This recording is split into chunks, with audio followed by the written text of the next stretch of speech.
accidents are terrifying experiences. You're hurt, and you need someone on your side who understands. Call the Advocates. They have over 20 years' experience with accident cases and have recovered settlements for hundreds of other motorcyclists. They can handle the medical bills and deal with the insurance company so you can focus on recovering and getting back on your bike. The Advocates are my motorcycle attorneys. You deserve clear, risk-free advice to help get you back on your feet. You deserve an advocate. This is the Monty Show, the truth in sports talk streaming.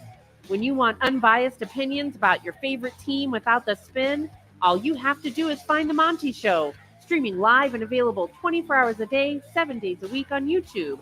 And now, here's Monty. Good Tuesday, July 9th to you, friends. We have a lot to get to on the Monty Show, as always, presented by The Advocates at theadvocates.com. The best injury attorneys in the business, and man, oh man, saw it in the commercial coming in. Everybody's on their motorcycles, and every day we get a new story about a motorcycle accident. If you're out there on two wheels, please be careful, and if you are driving in your car, give those motorcycles spaces. And if you happen to get in an accident, make sure you're ready to call the Advocates.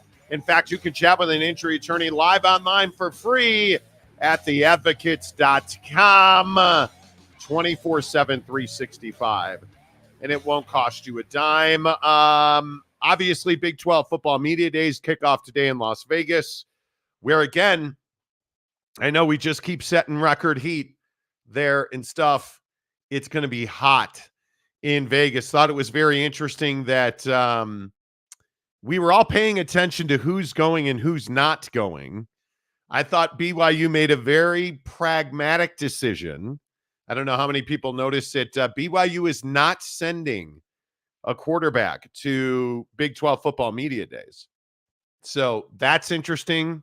I thought it was interesting the group that Utah sent included Brant Kuithe and Cam Rising, which was not the case last year. So big changes, big difference this year. A lot of energy kicking off in Vegas State. Am I the only one who thinks it's weird that, again, and I know we've talked about this ad nauseum, am I the only one that thinks it's odd that Big 12 Football Media Days is in Las Vegas and not in Dallas?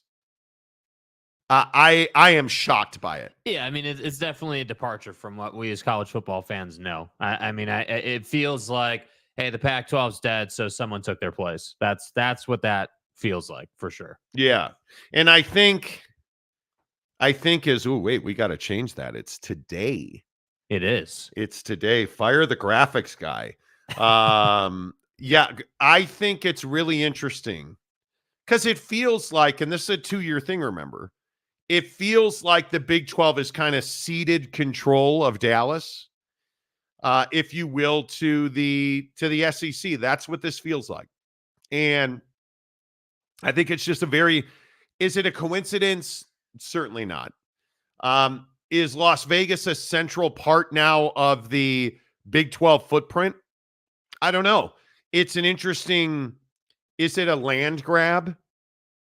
I have no idea. Well, I think everyone got all bent like over the summer about these conferences. When realignment was at its height, and all this was taking place, everyone was like, oh, well, the Big Ten's moving west and the SEC's moving west and the Big 12. And it's like, I don't know if it's the Big 12 trying to take control necessarily of the West, but the reality is they picked up their fair share of teams on the western portion of the country. So, but by the way, Las Vegas is a hell of a place to do a media day. I mean, it's got everything you need. So it's also just on its face a great spot to do it. Yeah, and I think Allegiant's a beautiful place. It's a wonderful stadium. Like, there's no question about that. This is about the prominence and the importance of the city of Dallas, which we all know belongs to SMU. I think this is about the state of Texas. And again, I know that I'm the only one that believes this. Football in the state of Texas is critical for the Big 12. And I just continue to point out, you look at Texas and OU, who we're going to talk about in a minute, going to the SEC. Huge loss in the state of Texas. Where's Texas A&M? Well, Texas A&M is now in the SEC, as they have been for a minute, but that's a huge loss in the state of Texas. Now, do you have Houston? Do you have Tech? Do you have TCU? Do you have? Of course you do. Of course you do. But when we talk about Baylor, why do you think? Why is Baylor such a prominent figure in the health and well-being of the Big 12? Well, and it's a classic SEC strategy, right? I mean, obviously, the SEC has never been a conference that's got a bunch of teams in one state. They're much more of the, hey, we have the best of the best in each state, and that's what they have in Texas. You've got the biggest and best team in that state representing the SEC. And I do think, if you think about just even what we talked about yesterday about the college football playoff, like there are expectations for Texas in the SEC. I mean, again, we don't have to go deep into it, but obviously Texas's talent and what they were able to do last year and now the move to the SEC, like it's going to be, there's a lot on the line for Sark this year. And obviously it goes without saying, Sark's history in the SEC is well documented. So obviously he's going to have something to prove as well. And I think, I don't know what the long-term mission per se of the SEC is with Texas, because you have Texas and ultimately, but isn't that the point? Yeah, I mean you're controlling one of the biggest states in college football. So the Big 12 moving out to Vegas, yeah, I guess it's a departure because the biggest team, the number one team, the headliner team in your conference is now in the SEC. So maybe that's why they did it. But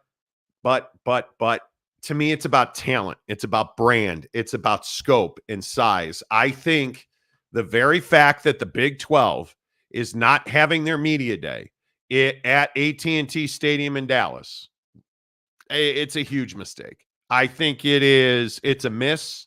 I think you have to, and again, it's not about Las Vegas. Las Vegas is a great town, a great entertainment mecca. I totally understand that. I understand the BYUs, the Utahs, which have a massive footprint in Vegas. Arizona State and Arizona, which have a massive footprint in Las Vegas. San Diego State. Oh, wait, they didn't get their pro rata. Anyway, my point is, you have a lot of pull in that town. But does having your media day there change that? It doesn't. Look at the announcement that Utah is going to play a kickoff game there, and you already own that town. That's already your footprint. Right. What you don't own anymore is the state of Texas. That's the biggest question. What conference owns the state of Texas? It's without question, it's the SEC. Well, can the Big 12 get it back? I mean, if Texas Tech and all those teams we talk about seemingly every week on the show, if those teams were to take a step forward and to become more relevant in the college football playoff, could you eventually take it back? I don't know. But the reality is, it's much easier to see Texas continuing to dominate than Texas Tech taking some huge step forward. And that's what has to change for the Big 12. And I go back to 8-ball at Baylor not being fired. I go back to Houston with Dana and that train wreck. I look at Sonny Dykes at TCU. I know, again, I'm the only one because everybody calls me an idiot every time I say this. TCU is a central figure in the success or failure of the Big 12. They are. It's the Metroplex. It's Dallas. It's TCU, man. Facts. Like that's a huge part of the success of the Big 12. But you're never going to succeed. Houston, and again, I know everybody tells me I'm an idiot. Houston's a central figure in the success or failure of the Big 12. That is a massive metropolis in Houston that can be difference making. They've got to win games. You've got to win games at Baylor. You've got to win games at Texas Tech. Well, and I think if you're the Big 12 at the conference level and you're looking at the market that is Houston, I mean, I think you could take some notes from the success of the Texans this past year, and you can see just how powerful that fan base can be when their team is good. And so, yes, has Houston, historically been this juggernaut? No. But if Houston were to be, 8-9 wins good at some point, that'd be nice. That would be really helpful. Is Houston this season going to play a game of consequence? No, probably not. Probably not. Now, Will they wreck some people's seasons? Will they do better in this game or that game than they probably should? Yeah, I think they're capable of that. Maybe.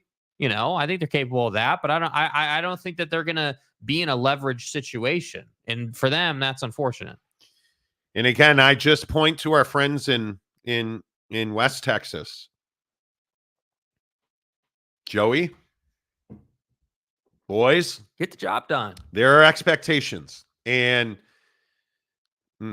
I think it's a critical day. I think that when you look at what we need the goods from Brett Yormark, because I think this guy, as commissioner of the Big 12, is very close to one of the most influential men in college sports. Mm-hmm.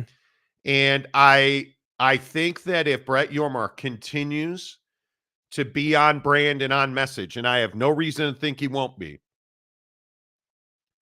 Brett Yormark would be wise to keep 3 letters out of his mouth the next 2 days. A, C, and C. Keep it out of your mouth. Focus on what you have. You have a really strong product. You are heading in a really good direction. Financially, you are growing leaps and bounds. Everything that you want, the Big 12 has it. If Brett Yormark is smart, and I believe that he is, he will not talk about expansion. He will not get off of that messaging. I need to hear Brett Yormark talk about how we are always keeping our eyes on opportunities, but we are focused on our membership. We are focused on the new 4 members we added. We are focused on continuing to grow the financial foundation of this conference. Well, and to that end, as a conference, are the head coaches, all on the same page, just generally speaking about, what you want to be saying about expansion or thoughts on that, or because that's going to happen. I mean, media day is a gauntlet of, hey, Mike Gundy, hey, Kyle Whittingham, hey, Sonny, Joey, what do you think of expansion? What do you see? Hey, Joey, are you going to be able to put out a 10-win season? It's really crucial that we don't get any type of bad answers, if you will, or answers that stir the pot. Like Mike Gundy needs to keep his ass in line and just play the company slogan, if you will. It's remarkable the free pass that Okie gets. I mean, it is.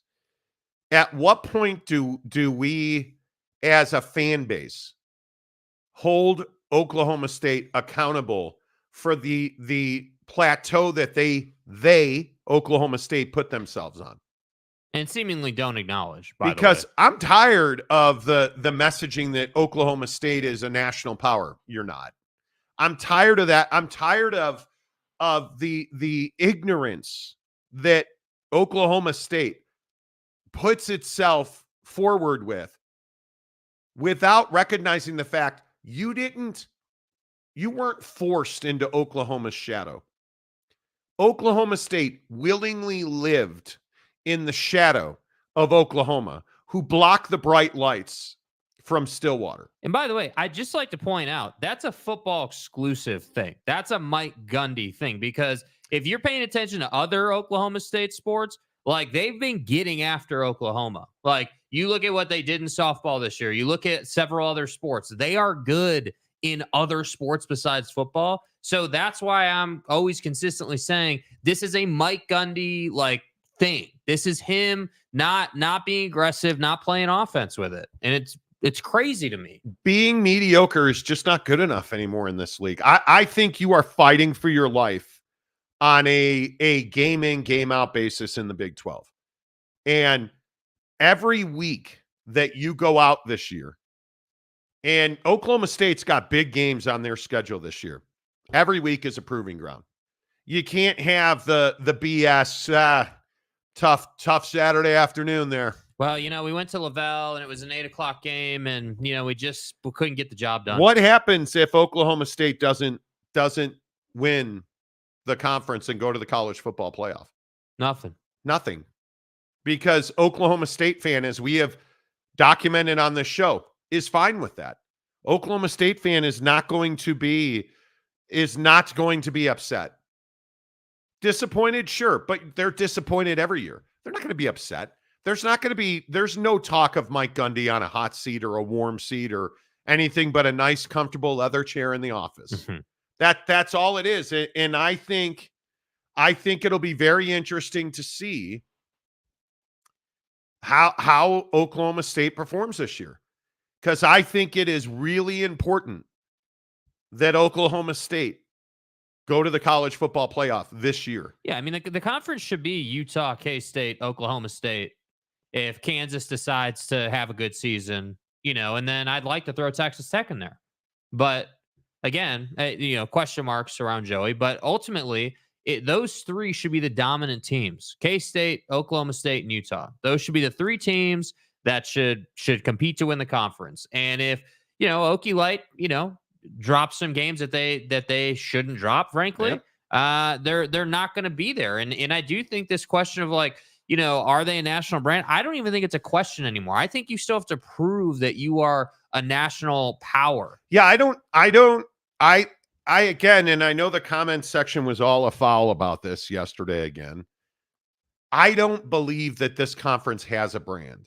And I think I can't remember who was in the group chat or in our members only chat, if arguing with me about the importance of Utah not winning the conference, because I think Utah is the best team in the conference. I think they're going to win the conference. I saw Phil Steele rank them like 24th secondary in the country. You put Cole Bishop in the second round of the NFL draft, and you're still one of the top 25 secondaries in the country. It's crazy to me. I think Utah is the best team in this conference. And if they win this conference and they go to the college football playoff as a conference champion, I think it's incredibly damaging to every one of those schools in Texas, certainly to Oklahoma State. If Oklahoma State doesn't get into the college football playoff, I don't want to hear about the brand, because I don't believe that this conference has a blue blood. I don't believe that this conference has a brand. I don't think there is a national brand in college football that currently resides in the Big 12. I don't. I love Kyle Whittingham.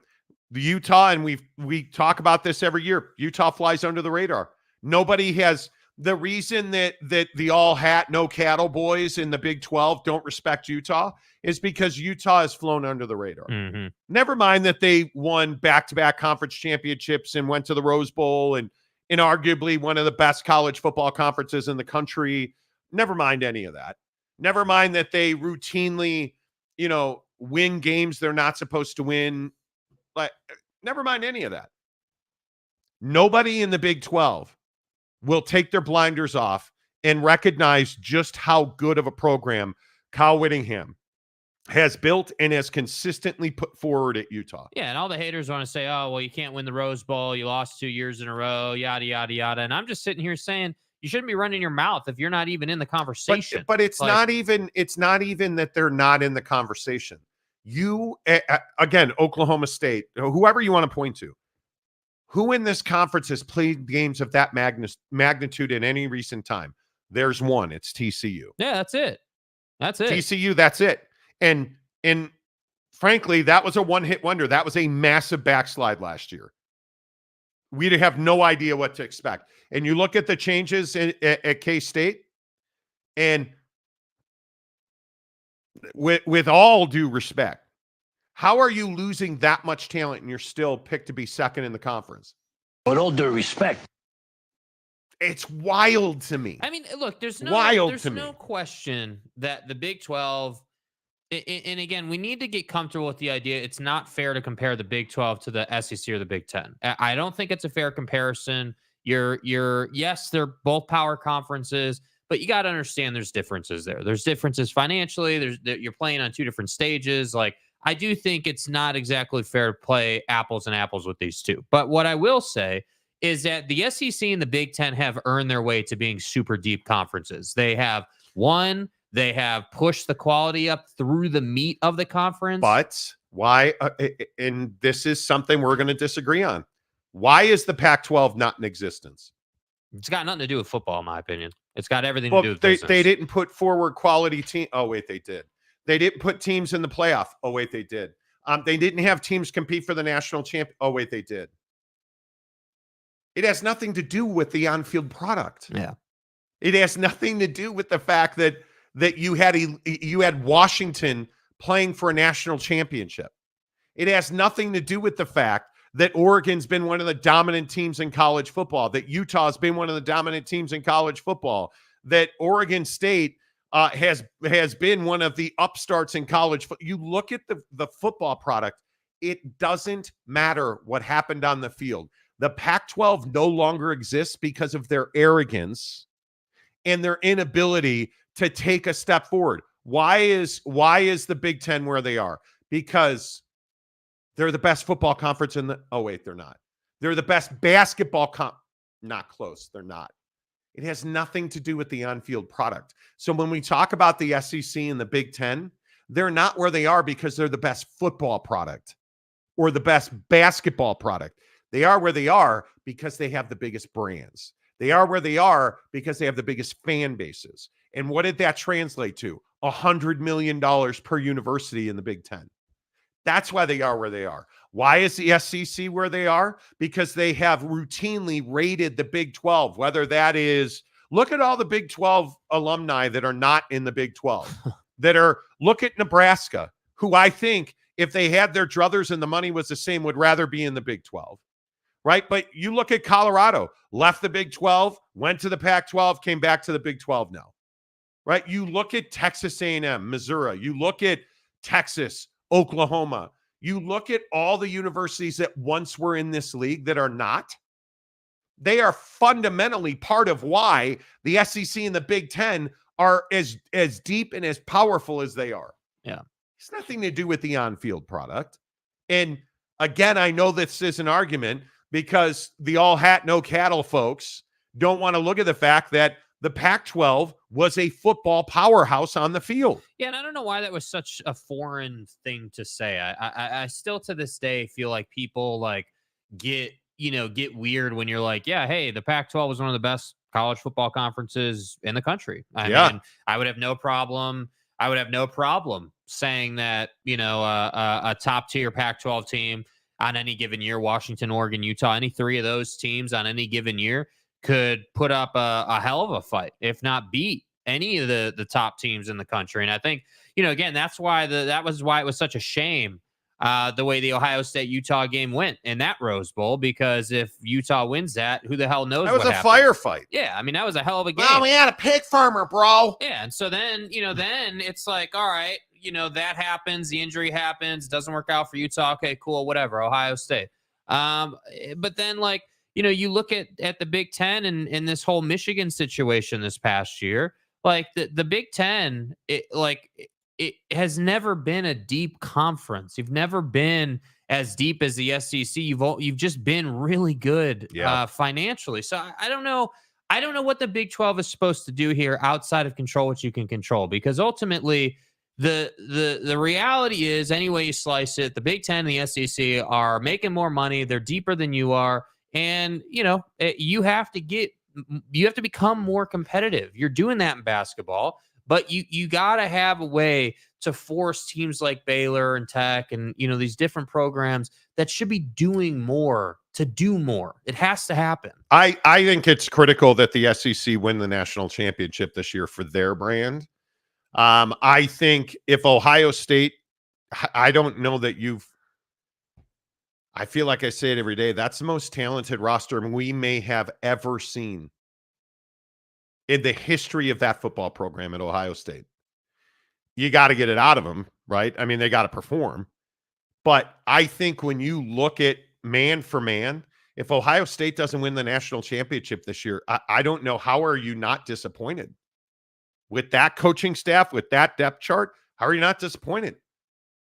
I think it's critically important that Texas or Georgia or Alabama or Lane Train win the national championship. I think the SEC has got to get back to winning. Well, and I think that rivalry between Georgia and Bama has been so valuable for college football over the past, 7 years. Like, You think about, like, people got burned out on it. I got burned out on it. Like, it was Bama and Georgia every year, but now the Bama situation changed, obviously. And Nick is no longer the head coach. He's there. He's trying to help the program, but obviously it's Kalen DeBoer's team. And I think for the sake of the SEC and college football, the Crimson Tide need to be good, but I think that's why you went out and got Texas, because that was your insurance policy, damn well knowing Nick Saban was going to retire at some point. Yeah, I just think you want to keep adding brands. I mean, and we're going to get into the ACC in a minute, but isn't this why you're chasing Florida State if you're the SEC? You make sure, because notice Greg Sankey, his tune changed, right? He went from we're focused on our 16 to, we're keeping an eye on it. That's why his tune changed. But as far as the Big 12 goes, dude, I'm telling you got to figure out who's that bell cow. Who's the one you're going to hitch your wagon to? Because I think if you don't have every football program doing everything it can do to win every single game. And again, I point to Waco. It's inexplicable to me that a program with the history and recent history of quality talent with wins that you kept Dave Aranda. They've lost themselves. There's no question about it. I am so pissed about that. Where are we from? How did we go from the rule era to whatever that shit show is now? And then you make the decision to continue forward on your current trajectory. Oh, but we'll fire the staff. We'll make changes. Well, come on, guy. Like Baylor's that university that has the brand power to be a blue blood, and yet they're not. They're not. That's a basketball school, period. 100%. Until you show me something. And again, I think Baldy's going to have to get whacked after this season, because I have no idea we can all look at projections, and this is what I say about the top of the conference as well. We can all look at projections. You better go out and you better win games if you're Dave Aranda, because you are on. Is this a golden parachute? Is this a? Yeah, you're on a, hey, you're getting paid too much, so we're not willing to buy you out territory, that quickly goes away. Without knowing how many years he has left off the top of my head, that goes away once you have, 3 years left, 2 years left on the deal, where they can get into a place where, I would venture a guess that once you're under 25 mil, 20 mil, you're probably going to buy him out. I would guess. You're not Texas A&Ming him. I think, and I guess I will just continue to be the only one who thinks this. I think Dave Aranda is not a power program head coach. I think Dave Aranda is a lovely defensive coordinator, and I would hire him tomorrow to lead my defense at any university in this country. Yeah, him and Chip Kelly can hang out, right? I mean, there's a group of guys in college football who should be coordinators on their given side of the ball and should not be head coaches. And, I think guys like Dave, Dave is notorious. I mean, last year at Big 12 Media Day at Jerry World, Dave is notorious for not being a big personality, for just kind of going through the motions and doing what he's required to do. And when you do what you're required to do as a head coach, you don't really win. You have to love what you do. You have to go above and beyond what you're asked to do to have success, especially in today's climate. Like, imagine imagine being a Power 4 program, looking at Dave Aranda to be your head coach in today's environment, in the NIL portal era. There's not a chance in hell I'm hiring him to be my head coach. And so that's why I say Baylor's lost their way a bit. There's no way, even when you were looking at hiring him, you should have. I would agree. His numbers were not elite at LSU, but how long ago does it feel like that Sugar Bowl was? I mean, that feels like 5 years ago. Yeah. And I don't know how many people recognize how bad Baylor has been. They were 2-7 last year. And that is coming off of a 4-5 campaign. You went from 2-7 in his first year to 7-2 in the Sugar Bowl year. You understand he's 15-21 in conference as a head coach of Baylor. You're in 2 years where the trajectory is, you are nosediving. And I think people fall in love with 1 year. And again, I'm going to say the same thing about Joey McGuire. I'm going to say the same thing about if Sonny Dykes has another bad year. Boy, I think and maybe this is the best argument for the mullet. He consistently wins enough games to quell the mob. Yeah, I think that that's the hard part for Oklahoma State because I do respect the opinion of, hey, in today's college football climate, it's valuable to be a 9-10 win team every year that doesn't go to the playoff. Like on some level, from a business perspective, that's valuable, and I get that. But how much money are you not making by not going to the playoff? Not only at the school level, but at the conference level. And that's the thing that's difficult. So the problem is if you were to ever consider firing Mike Gundy, you damn well better have a better replacement than that. That's why he's still sitting there. But again, it's Joey McGuire at Texas Tech. Yeah, we had the same conversation about Dana Holgorsen last year. But Joey McGuire's the sexy guy. Oh, he's a legendary high school coach. He's essentially, and I should look it up, but he's essentially a 500 coach at Texas Tech. And the losses, just go back to the Wyoming loss last year. Horrendous decision-making in game time. Horrendous. We've got to stop romanticizing coaches because that's exactly what is killing you as a conference. And if you're a Baylor fan and you are not absolutely terrified of how bad you're going to be this year, if you are a Tech fan and you are not terrified about Joey McGuire, the high school legend, leading your program for a third year now, if you're a TCU fan and you are not absolutely worried about whether or not your run was a one-hit wonder, and if Sonny Dykes can build a program, if you are an Oklahoma State fan and you're just like, well, we win 8-9 games every year and that's it. I'm a man. If you're not worried about the fact that as an Oklahoma State fan, you're irrelevant. As a Baylor fan, and I'm speaking about football, you're irrelevant. As a Texas Tech fan, you're irrelevant. You've got 4 universities coming in. Utah is clearly more relevant than anybody in this conference, especially in recent times. Mm-hmm. Right? You look at, obviously, Arizona State and Arizona. Those are not football schools right now. But how is Arizona ranked? And I know it's a preseason ranking, but how are they ranked ahead of a lot of these schools we're talking about? If you think that Arizona State's going to finish last in this league, you're crazy. And then who's the 4th team that I haven't mentioned yet? What coach in this league is more relevant than Deion Sanders? What coach in this league has more pull than Deion Sanders nationally? Well, nationally, probably none. But not a single one.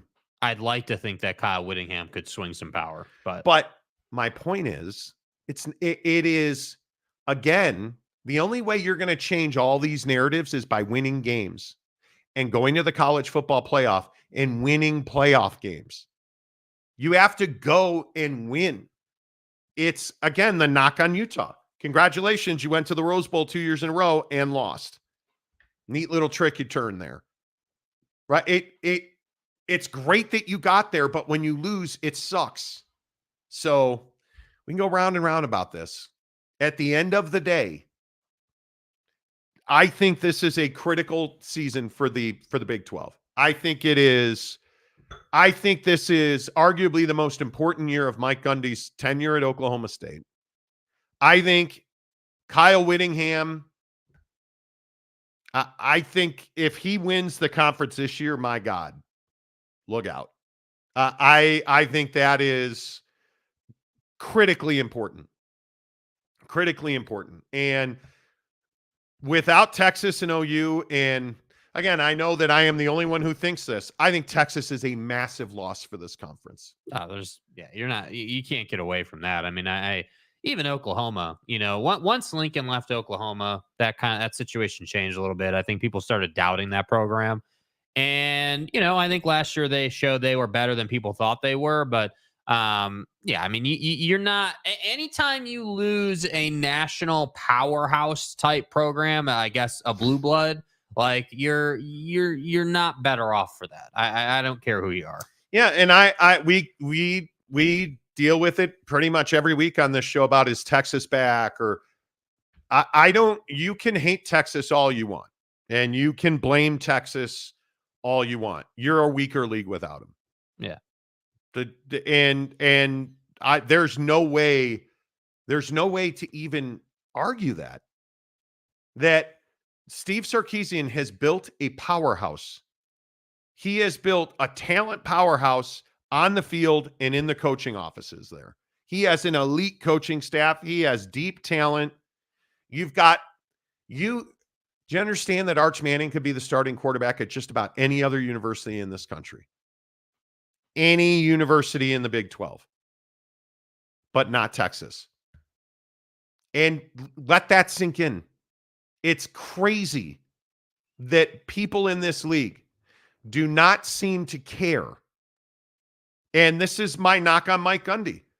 Your lack of respect for the prominence and importance that Oklahoma and Texas represent is stunning to me.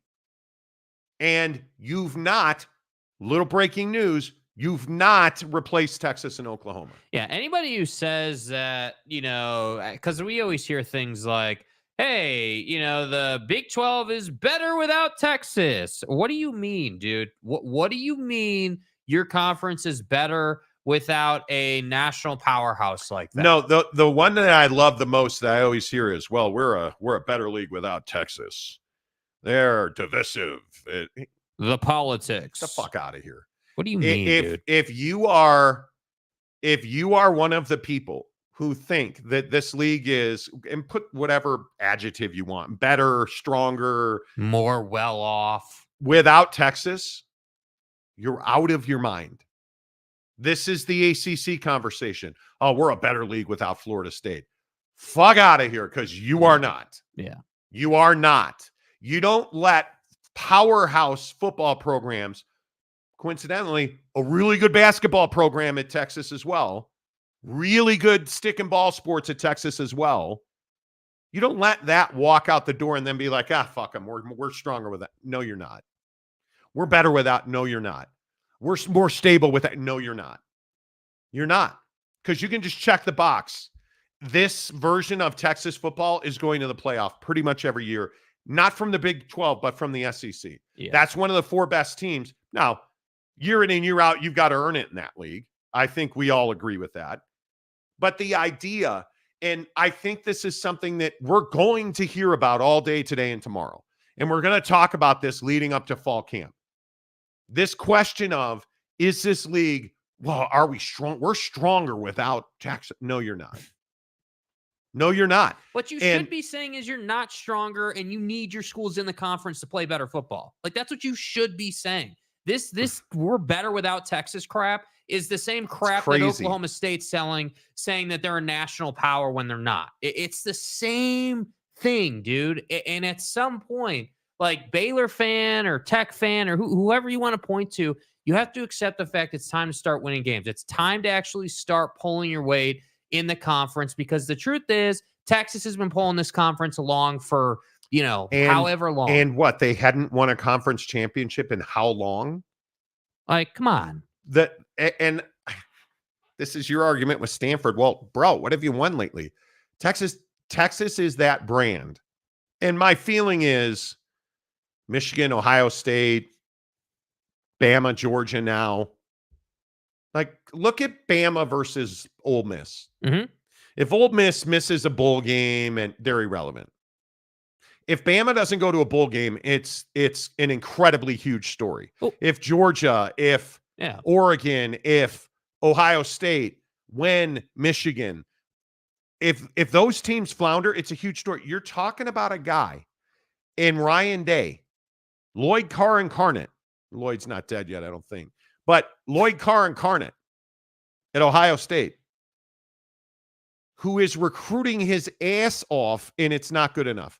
If Ryan Day doesn't win a national championship this year, I believe there's a chance his job's in jeopardy. Let that sink in. Is that the bar at Oklahoma State? Is that the bar at Baylor? Certainly it's not. Is that the bar at Utah? Certainly it's not. Is that the bar at Alabama? It is. Yeah, what's the bar at Utah Georgia this year, dude? But no, seriously. When we're talking about separation of classes, it's the Ohio States, the Michigans. You're talking about firing Lincoln Riley at USC. I said they're talking about firing Lincoln Riley at USC. That's the bar you're hoping for. Mike Gundy wins 7 games this year. Do they fire him? No. Do they talk about firing him? No. They don't. Kyle Whittingham wins 7 games this year. Is he fired? He's not. He isn't. Kalani Sitake doesn't go to the college football playoff this year. Is he fired? No. He's not. If Kalani Sitake doesn't take BYU to the college football playoff this year, are you disappointed? No. You're not. If you go to a bowl game at BYU, are you happy? Yes. You are. If you miss the college football playoff and you go to the Pool and Weed Eater Bowl at Georgia, are you happy? No. You're not. You're not. Now we start talking about all SRT and we start talking about speeding tickets and DUIs. And by the way, what did they say when they didn't get into the playoff this past year? What did they say? Hey, we weren't good enough. It's wild to me that the bar is so different at certain universities. And again, I look at Ryan Day and Lincoln Riley, bro, you guys got to go. If you don't compete, I think at USC, if you do not compete for a conference championship, I think there's a chance Lincoln Riley's wearing another color next year. Mm-hmm. Well, there's a ton on the line this first year in the Big Ten. I mean, if you're Lincoln Riley, it's you and Dan Lanning going in and trying to win that conference and trying to prove a point that, hey, we're just as good as Ryan Day and anybody else. And Jed Fish is lucky that this is his first year at Washington, because I don't think anyone's got any type of expectation on that program. We're talking about elite caliber coaches being fired because they didn't go to the college football playoff. And then you want to tell me that everything's fine in Stillwater and that it doesn't matter that Texas left your conference. And come on, dude. It's crazy. Is the ACC close to a meltdown? Let's talk about that for a minute, because I think this is fascinating. Speaking of Texas and Oklahoma, I love the tomfoolery of folks that are telling you, well, look at what Texas and Oklahoma did. They left their conference. That's what Florida State and Clemson are going to do, Marty. Do you guys understand that Florida State and Clemson cannot just up and notice the ACC that they're leaving?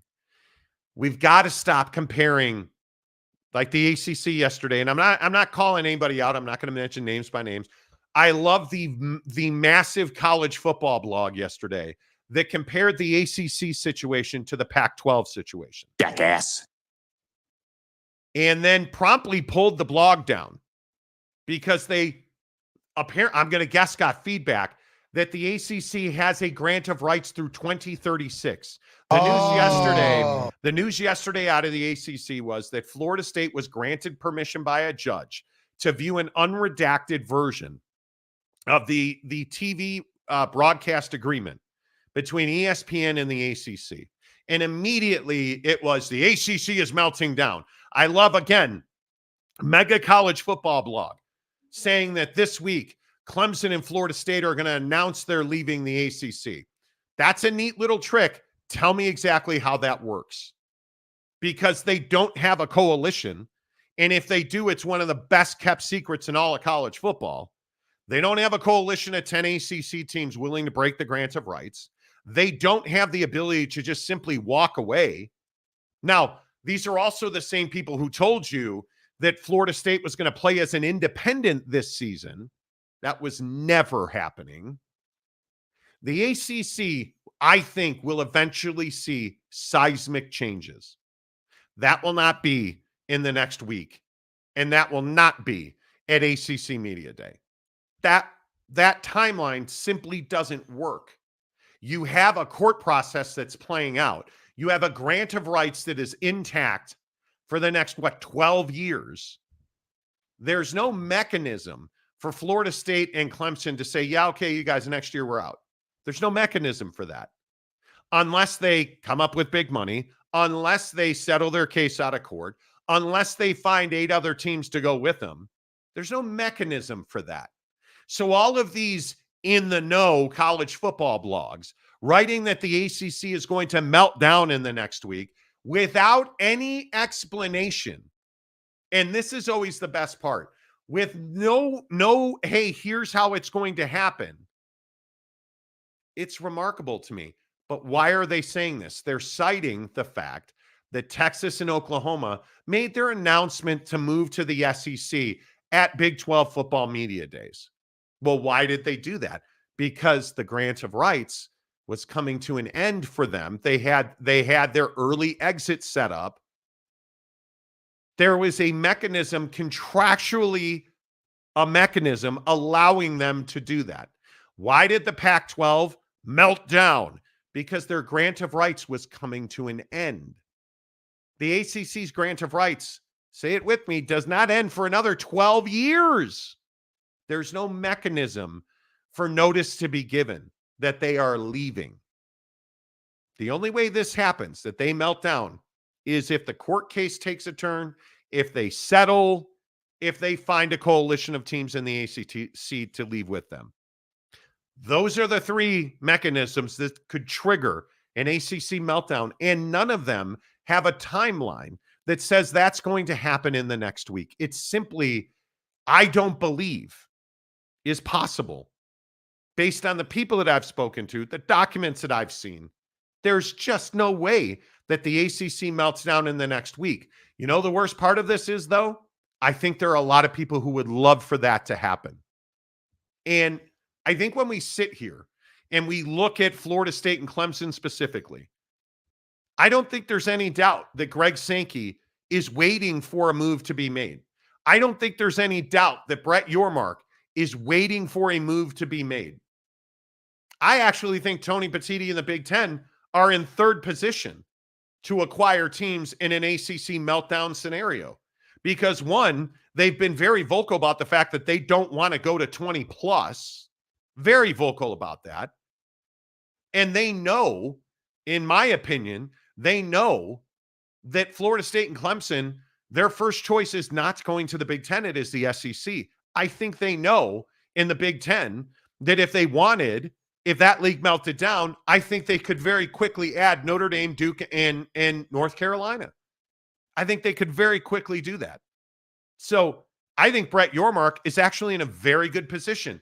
As we've reported, and I believe we had the exclusive on it when we did report it, Brett Yormark has had back channel conversations, according to our sources, with just about every school in the ACC, including Duke and North Carolina. Facts. And I think he would love nothing more than to add Duke and North Carolina. I think he would love to add the Virginia schools. I think he would love to add Pitt and Louisville.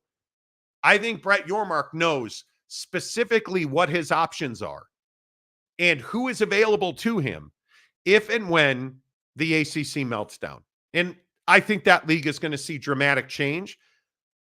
I do not believe, and I have not been told by anybody in the know, that that's going to happen this week. Jake, I just don't think it's a possibility. Yeah, and I think that, everyone, again, this is the whole, one piece of news comes out and everyone freaks out. One little thing happens in a court proceeding and everyone loses their mind. And it's like, cool, man, you're going to get an unredacted look at the ESPN agreement. The public is not going to get access to that. Those documents have to be returned. So it's a very private situation. And it's going to come down to Florida State, and the story they tell. because that's what this is going to turn into now that they're getting a look. They're going to look at the documents, and then they're going to try and spin it and tell a story of, shenanigans behind the scenes, and here's the loophole we're going to try and exploit. And then it's going to go to court, and it's going to, turn into, well, actually, there wasn't a loophole. You guys just kind of twisted the story like you have been since the beginning. And so, there's no way for anything to happen this week. There's no way, no how that anything's going to change. And that's what people have to accept, is that not every single realignment situation is the same. The grants of rights being well in place and having this many years left changes the situation. It changes it. You can't leave the conference. So nothing's going to happen this week. And it does get old. I love that. Yeah, college football boards put something up and then take it down 5 minutes later. You want to get clicks, you want to get your attention, and then you take it down 5 minutes later when you realize, we probably shouldn't be saying it. It's like, the reporting on Sunday night that came out that, all these teams are going to leave the conference and they're all going to the Big 12, and Brett Yormark's raiding the ACC. That's not happening, man. Yes, are there conversations that happen? Yes, but you're not initiating movement. That's just, it's not going to take place. And I think that I think that you, as a college football fan, need to seriously vet the things you read before you decide whether that should be taken as fact, or, hey, maybe this is just a conjecture piece. Well, and I also think you're this comparison to Florida State and Clemson to Texas and OU is just so off base. It's not close. You have to go and look at why Oklahoma and Texas were able to buy their way out of the conference. I mean, it totally sells short the strength of the relationships in the two different situations. I mean, Texas and OU had a good relationship with the conference. That's why they could have a conversation about a buyout and leaving a year early. That's why you could do the things you did. And in the ACC, it's contentious. You don't have a great relationship. You're sitting here fighting each other in court over how you can leave, or if it's possible to leave, or, and again, I just want to point this out, like we've been for a year now or whatever. They've been trying to get out of this grants of rights for how long? And you haven't figured out a way. So I think you look at the Texas and OU situation. I think Texas did a very wise thing by openly and honestly communicating with Brett Yormark. I think, because you look at the way that Texas operated in this conference, they absolutely knew they had the bully pulpit. They absolutely knew that they were a critical piece of the success and failure of the Big 12. And they knew that their financial future was probably tied to generating more revenue. Now, had they stayed, would this be a different situation? Certainly it would. But I think if you're Texas and OU, you did the absolute right thing by leaving. You took your financial future and the viability of your athletic department to greener pastures. And I think any of us would have done the same thing. Now, the way they did it, I don't know about all that. I don't love the vitriol that seemed to always exist.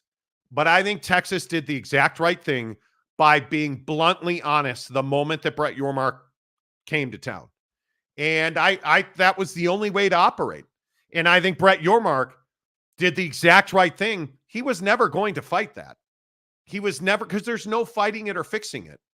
There's going and getting the four corner schools. There is expanding, the way they did with Houston, BYU, Cincinnati. Like, I mean, that move to get UCF in this league, I think at some point in the future, UCF will be a critical part of the success of the Big 12. Mm-hmm. And I see it that way. I think it's just going to be very interesting to see how the lawyers finally let all this fall through the colander, if you will. The strainer, right. I'm very curious to see how all this works out. I'm told that there is nothing shocking or groundbreaking in the agreement between ESPN and the ACC. It is, in a lot of people's estimations, there will be a lot of spin to come off that document. I'll be interested to see if Florida State picks something or some things out of the agreement, the broadcast agreement with the ACC and ESPN that they find, breaches fiduciary responsibility or is negligent. It's highly unlikely that's the case. Yeah, there's not going to be anything in there that legally is negligent or way out of left field. What Florida State's going to try and do is they're going to try and spin, and they are going to try to find any little ray of sunshine that they can lean on to try to squeeze out of the grant of rights. That's the only reason you want to look at this, because that's the play. Hey, well, if we can't straight up get out of the grant of rights, then let's try to get a full copy of that agreement and pick through it. And that's why I say, like, you're going to see what's going to take place is you'll hear from Florida State at some point the next week, I'm sure, whenever they get these documents, and they're going to have this whole story to tell. Then you're going to get all the barking dogs in the ACC talking about, oh man, the ACC is melting down. And we'll talk about it next week or whenever all that comes out. And then everyone's going to realize, oh yeah, Florida State wasn't telling the truth.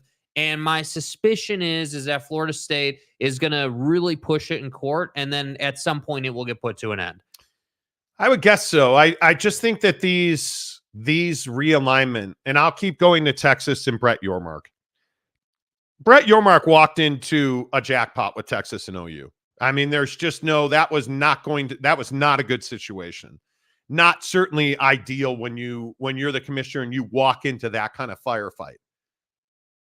He didn't try to beg or plead, or I think he handled it perfectly. And I think Texas, I've always been told that Texas was very blunt and honest with Brett Yormark, and I think he respected that. And I think he handled it perfectly. And could it have gone sideways? I maybe not. Maybe I give Brett Yormark too much credit. But I look at this Florida State Clemson situation. You've openly declared war on your constituents. That never works.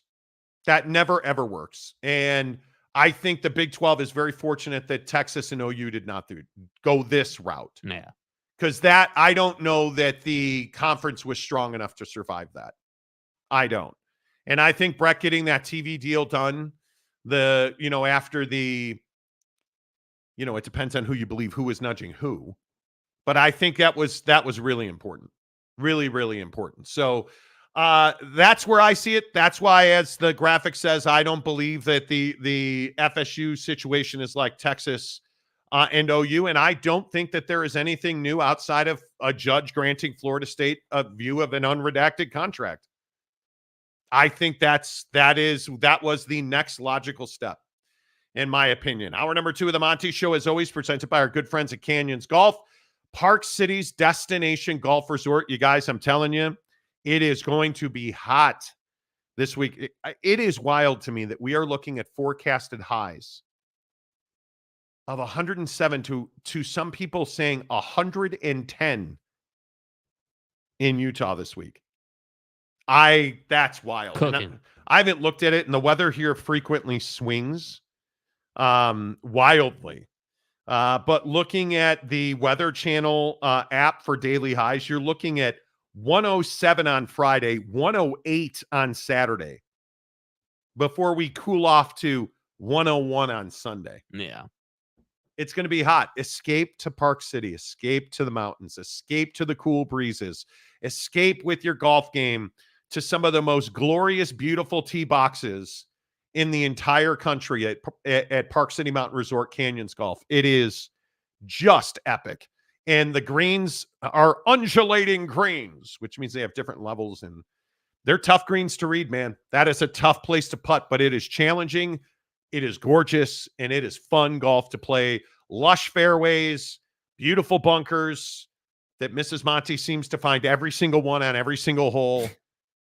But I'm telling you guys, there's no better golf experience, and there's no cooler respite in the state of Utah than heading to Park City. Do a staycation at Park City Mountain Resort.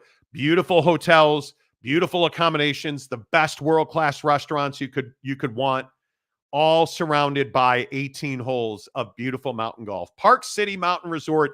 And did I mention the affordability piece at Canyons Golf? Did I mention that they are for a 20-minute drive up Parley's Canyon. You're saving money on golf. They're pass holders. When you buy a season pass for golf at Park City, you get monthly events, tournaments, where the prizes are outstanding. They're feeding you, like, not to mention the carts have GPS and they're amazing. Not to mention the on-course food setup. It's just awesome. Save your money, save your heat stroke, and go up to Park City Mountain this weekend and play golf at Canyons Golf in Park City. Let's get your thoughts in here. I'm sure you have many. What are you hoping for? One other interesting point on Big 12 football media days today and tomorrow. Do we get the All-State Big 12 football conference?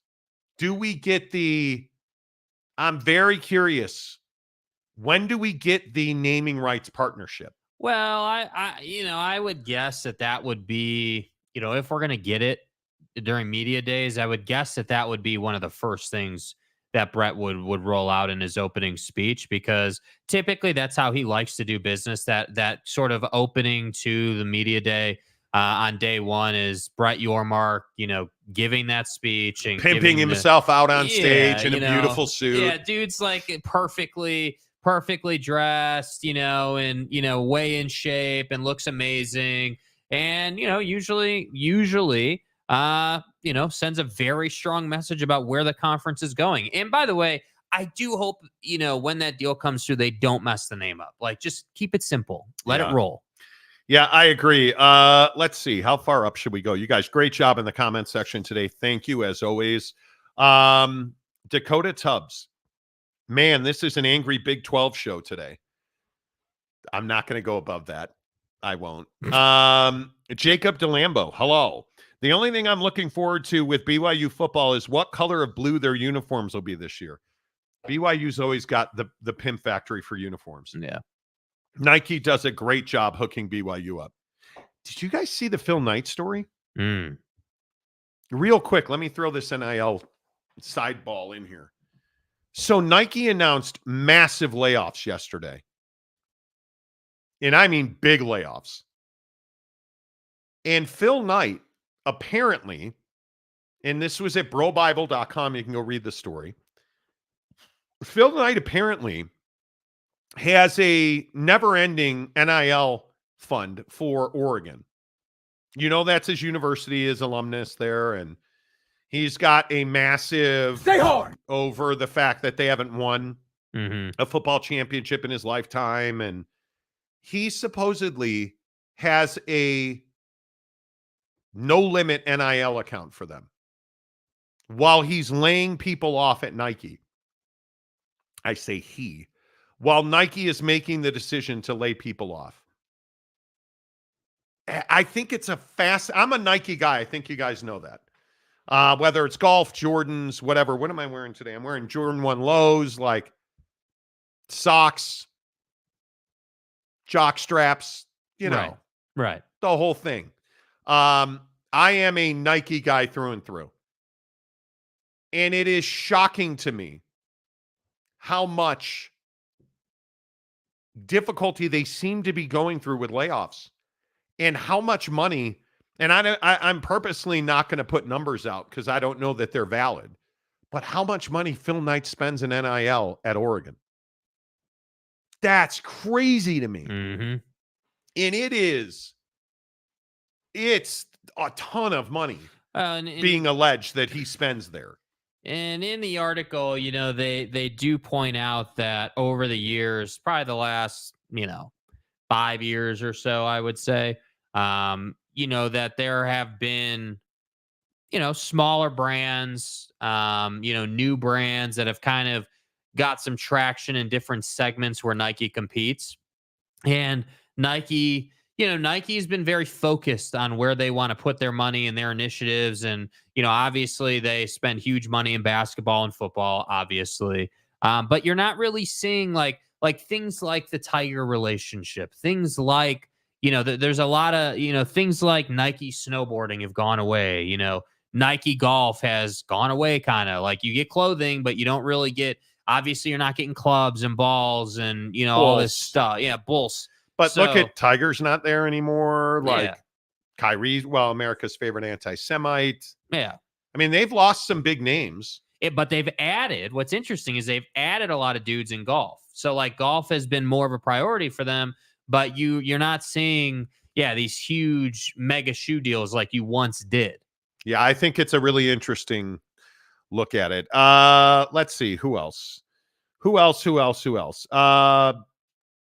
Patrick Bourne. OU may need to pursue a new coach if they do not improve. Too much history in that school to continue losing. But isn't that the same? What about Baylor? Right? Like, I don't know. Mike Smith, wait, I thought last year you told us how great Lincoln Riley was compared to other coaches. He's a fantastic coach.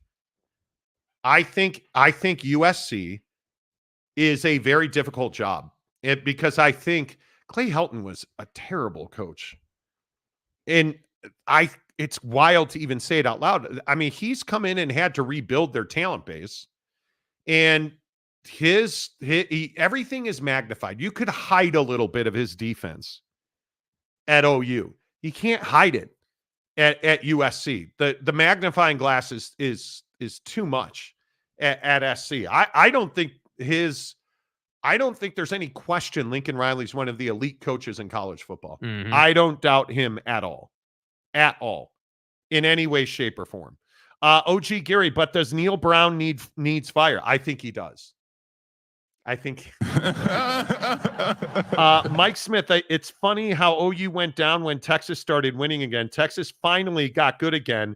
And when they were about to leave for the SEC, Sark made a difference. Yeah, Sark made a difference. Huge difference. Man, remember the Tom Herman disappointments, and my God, what a bad run for Texas football. Yeah. If you don't think Florida State is gone, you're smoking them Colorado cigarettes, Monty. Nobody said that Florida State's not gone. I love that people want to make it's a fact. It's not a fact. They're still in the ACC.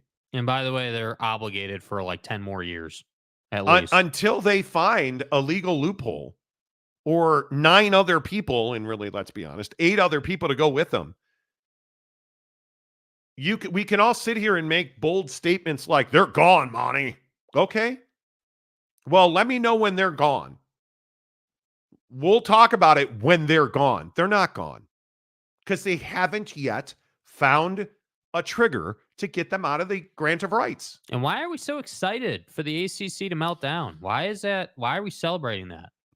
I don't disagree. Dakota Tubbs, happy to see OU beginning to flounder personally. We'll see how their first SEC year treats them. Well, Venables better get rolling because I think that's going to be very difficult. That is a tough league. Patrick says the ACC grant of rights is only good through 2036 if ESPN takes up that extension. That extension was not voted on, yet everybody signed it. This is the argument that Florida State has not been able to get around. We've talked about this. It's been brought up in court. They signed it. Did somebody put a gun to your head? No? Okay, well, then you signed it without duress. Again, I just keep pointing out, and Patrick, I don't know if you're just the guy who likes to fight guy today. If you signed a grant of rights not once but twice without duress, and you are now going to court making the argument that there was fraud committed. Come on. That you haven't been able to prove. And now you have the document that is supposedly a smoking gun. Let's see it. Prove it. Let's have them go through it. Let's take the next step. You've gotten access to this document now. Show me the fraud. If there's fraud, Florida State's gone. But we can sit here and we can play games about, well, they're gone, Mon. They're not gone. This is the problem now with everybody's got a camera and a YouTube account. Everybody's got a camera and a YouTube account. Nobody makes phone calls. Nobody talks to people involved. Nobody actually does the legwork until there is a smoking gun, which would be a validated, proven violation of the contract that says this was fraudulent, this was whatever you want to say it was, and a judge agrees with that, we're no further than we've ever been. Yeah. And the thing that I ask is, when have we ever seen a scenario where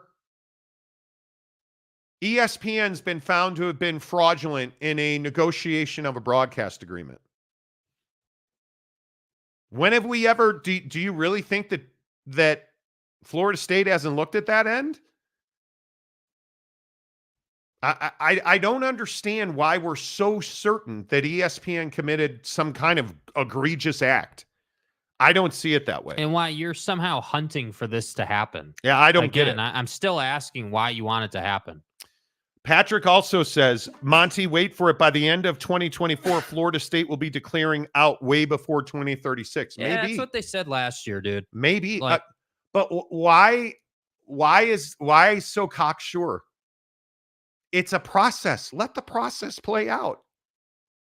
Again, they've won their battle in court here on this contract, where they can see a fully unredacted version of the contract between the ACC and ESPN. Have you seen it and you're just the only one who knows what's in there?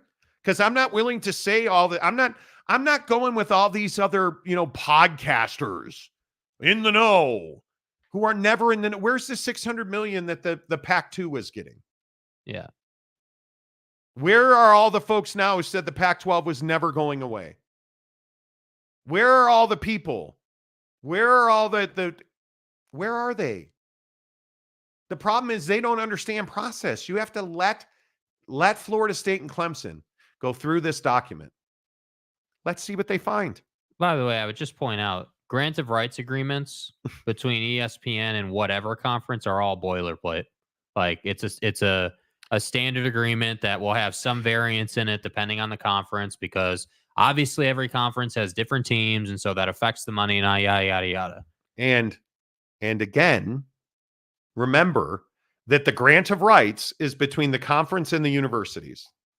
The broadcast deal is between the conference and ESPN. They're two totally different documents.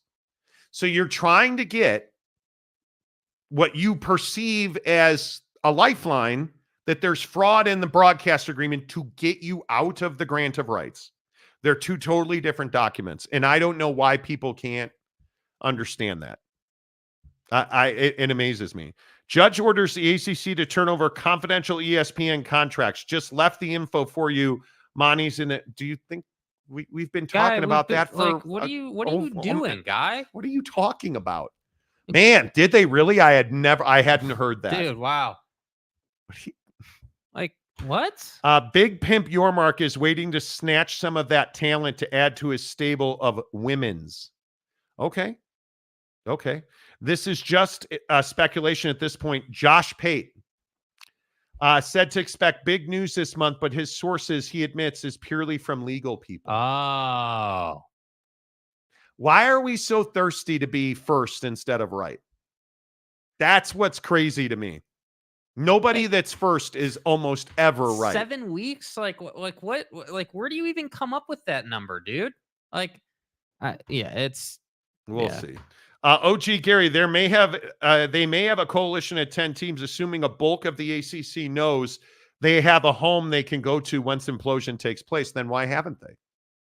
If you had 10 ACC teams ready to pull the plug, why haven't you?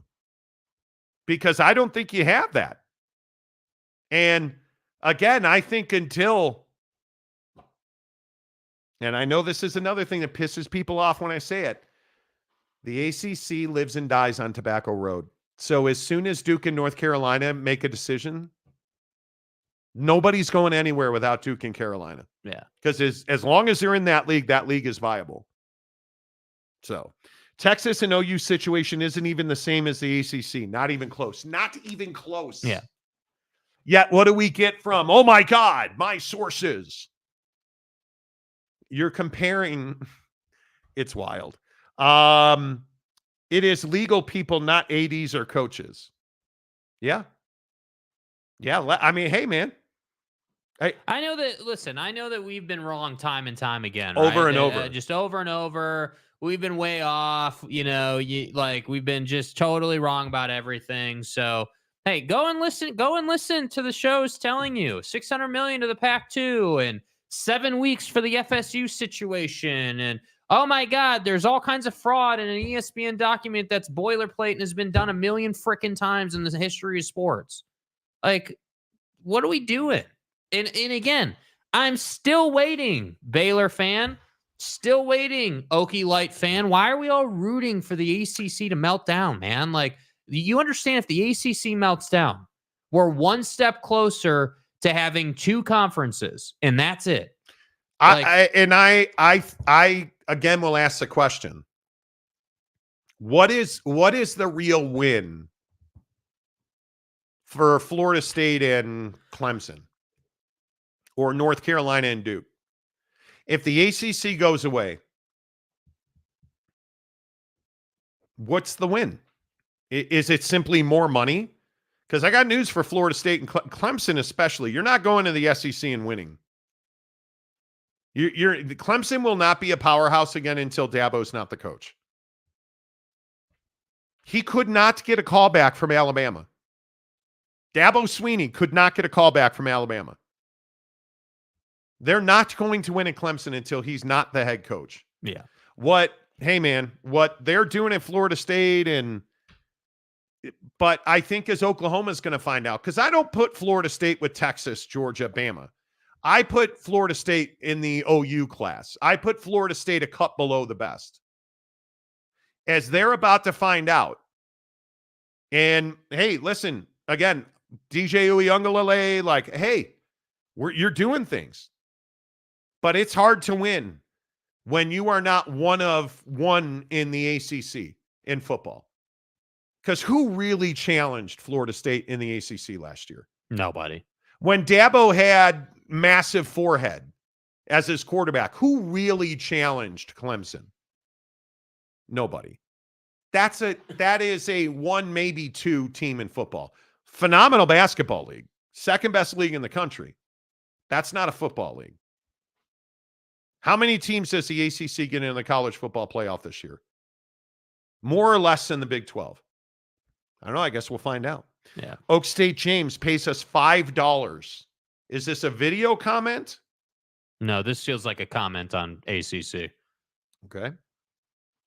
Oh no, it's a fellatio comment about Mike. Let me explain Oak State for you. Oh, okay. Both Jimmy Johnson and Les Miles did well at Okie Light and then left. Oak State fans like that Gundy has stayed because you like mediocrity. So how does this explain Oak State? Yeah. You're one of the people on this show that defends his mediocrity. He has occasionally found a squirrel who had a nut that gave it to Gundy. Boy, see what I'm a man. You know. He's occasionally won. But has he won it at the BCS level? Was he the original BCS buster? He wasn't.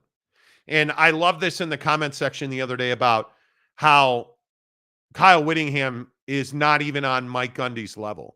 Please. Okay. You know. But what does this tell you when you say, let me explain it? What did you just explain? That Oak State fans like mediocrity. And we like a guy who wants to be here, not a guy that, wins. It's crazy. Severe, how are you? When I think of Baylor's success, I feel that it has been marred by scandal. Baylor has a pretty bad history in that regard. They do. Agreed. On multiple levels. Agreed. OG Gary, how does that explain Oak State? James, exactly right. It explains how the fans feel about Gundy is what he's trying to explain. Okay. It's fine. Oak State fans are willing to live with 8 or 9 wins as long as Gundy stays. The last thing we want is for a coach to come in and start his son at running back, and then we're stuck again. Didn't that take place? I believe that happened at court? Okay. Like, what? Okay. Remember, they're an SEC show. Remember that, please. Yeah, Thank you. we're If you could get that right. Yeah, Texas is back. You guys realize you're behind the chat log. No need to be dicks when people try to give you information to read. That story happened yesterday. So, okay, let's go to the bottom of the chat log. Chase Wade, this is just an Okie State hate podcast. Yeah. That's it. And we'll keep hating on him for the next 7 weeks or so. You can expect that to happen, okay? If Gundy doesn't get to 10 wins this year, I'll be upset and want some changes to take place. So you're calling for him to be fired if they don't get to 10 wins. And I'm just want to be clear on that, James. Just want to be clear. We're about 4 weeks away from kickoff. Want to be clear. If you don't go to the college football playoff, what's the excuse going to be? How is an Oak State fan? And I'm asking a very serious question. If Oklahoma State football does not go to the college football playoff, and I would say if you don't win the conference, if you don't go to the college football playoff, fuck winning a game, just go to the college football playoff. How do you excuse that performance? Because you're picked third now. Behind most people have K-State too. And I still maintain Jalen Daniels and Kansas. Okay. K-State fan was such a red ass in the comments section yesterday. If you don't win the conference and go to the college football playoff, how do you justify keeping Mike Gundy as a head coach? Because now you can't hide in the shadow of Oklahoma anymore. Because the bigger story is not how bad Oklahoma is. The bigger story is you're supposedly one of the linchpin brands of the Big 12. Just asking. Kyle already has 1 foot out the door. Kyle Whittingham? No, how does he have 1 foot out the door? No, he doesn't. See, again, this is they announced the coach in waiting, so he's got 1 foot out the door. You have no idea what the hell you're talking about if you think that's the case. Yeah. Well, they're right. Kyle isn't on Gundy's level. He's a couple of levels above Gundy's level. I agree. He doesn't have the money, the resources. He doesn't have the free pass. He doesn't have any of that. Kyle Whittingham lives in obscurity. How much more difficult is it to recruit to Utah than to Oak State? I mean, it is measurably more difficult to recruit.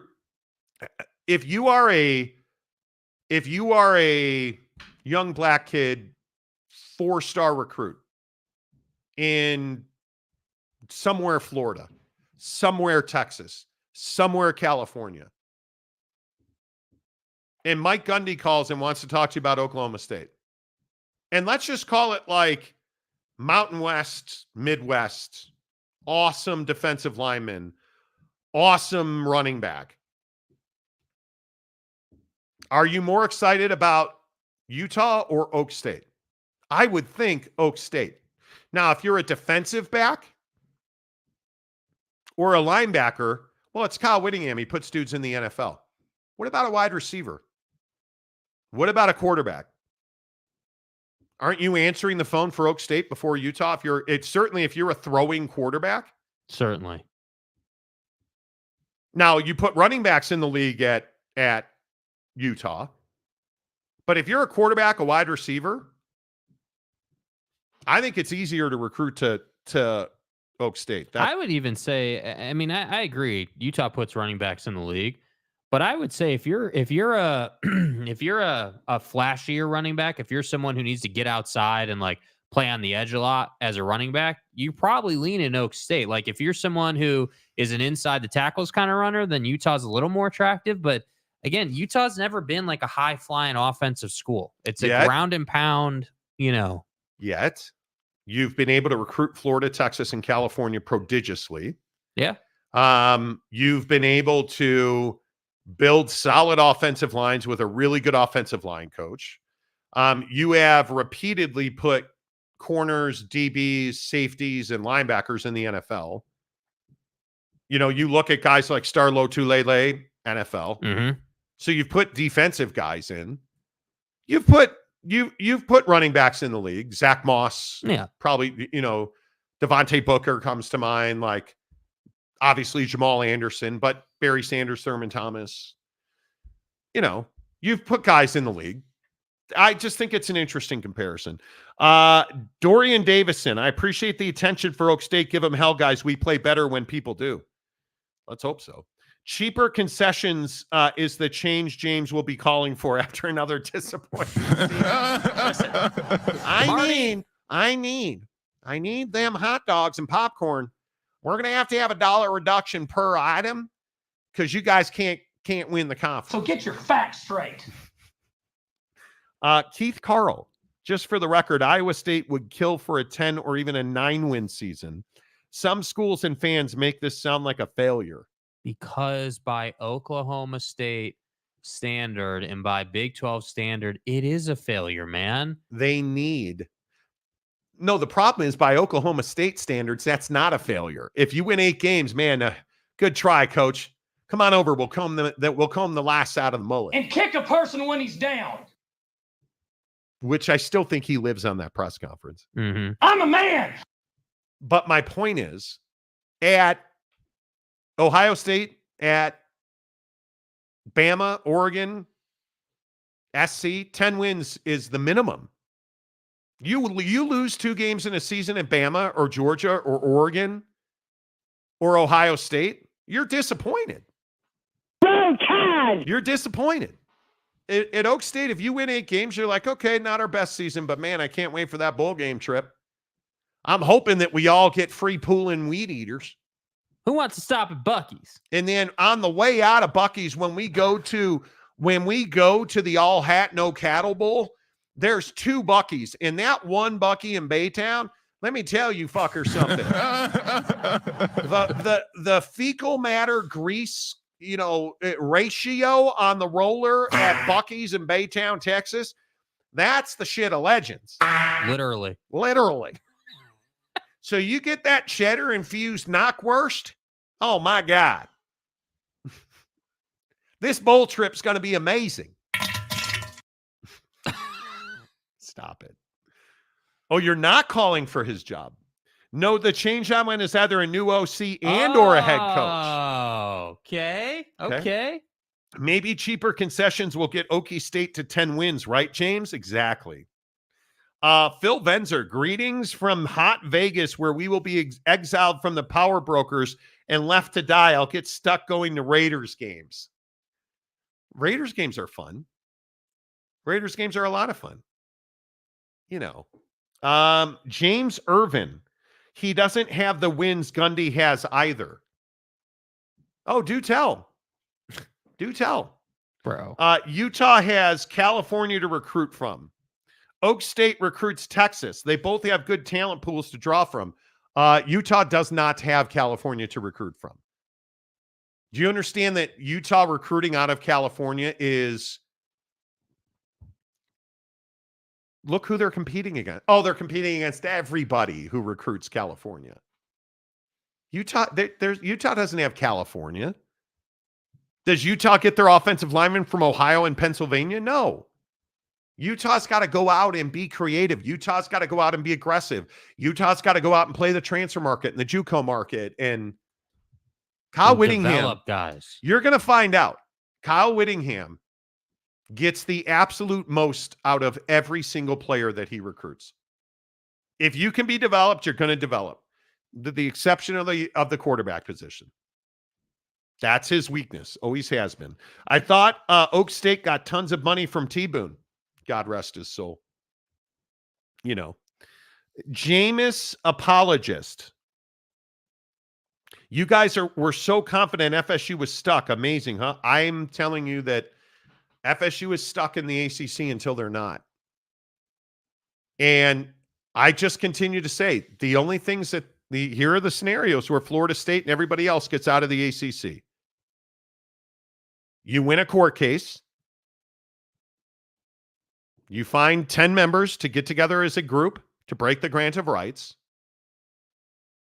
Or you pay $8 trillion to get out. That's it. You're not paying the money to get out, or you would have already. You don't have 9 others to get you out, or you would have already, and you are going through the court case. And this broadcast agreement that, and if you didn't hear the news, Dakota Tubbs broke the news about 10 minutes ago on the show. Come on, that's funny. Very Tucker of you, sir. That's funny. Yesterday, news broke that Florida State was granted by judicial order by a judge the opportunity to view the broadcast agreement between the ACC and ESPN in a fully unredacted state, which Florida State has used as one of its pillars of its argument that that agreement somehow constitutes fraud or contract, a breach of contract or fiduciary responsibility or ethics, or they want to go through this broadcast agreement between the ACC and ESPN. But you get Florida State fan like, the vagina grabbing crab stealer, Jameis apologist. Right. Who believes that they're out now and it's over. And if you want to explain to me how they're out and it's over, let me know. Yeah. Because I'm all here for it. Because as far as I understand, nothing has come from that document yet. Is it possible that ESPN and the ACC colluded and committed some great fraud against the members of the ACC conference? Absolutely. Would love to know what that fraud would be. Would love to know what they were trying to get. And if that is indeed the case, that will come out now. And by the way, it must be one of the best fraud committed we've ever seen, because you signed the document not once, but twice. So I'm going to need to understand just, how does that work? And again, I will just say, remember, and Florida State fan, I think 9 out of 10 Florida State fans do not understand this. And I should say it every day on the show. The grant of rights and the TV document are 2 totally different entities. The grant of rights is where schools sign a contract giving their TV broadcast rights for home games to the conference and giving the conference the ability to go and sell those rights. The TV broadcast agreement is those rights being sold by the conference to ESPN. They're 2 totally different documents. So the other part of this is that if there's some great fraud that's been perpetrated through this broadcast agreement, now you're going to have to make an argument. Hey, I found this fraud. We believe this breaches the grant of rights, which I think is also going to be another fight. And the only thing that I would say is, if you're the ACC and the lawyers representing the ACC, do you think they know what's in that broadcast agreement? Because this was pointed out to me by a TV source yesterday that I thought was a really good point. If you're the ACC and their attorneys, do you think they know the contents? And I would say every letter of that TV agreement between the ACC and ESPN. And furthermore, do you believe that ESPN and their attorneys know every letter of that broadcast agreement?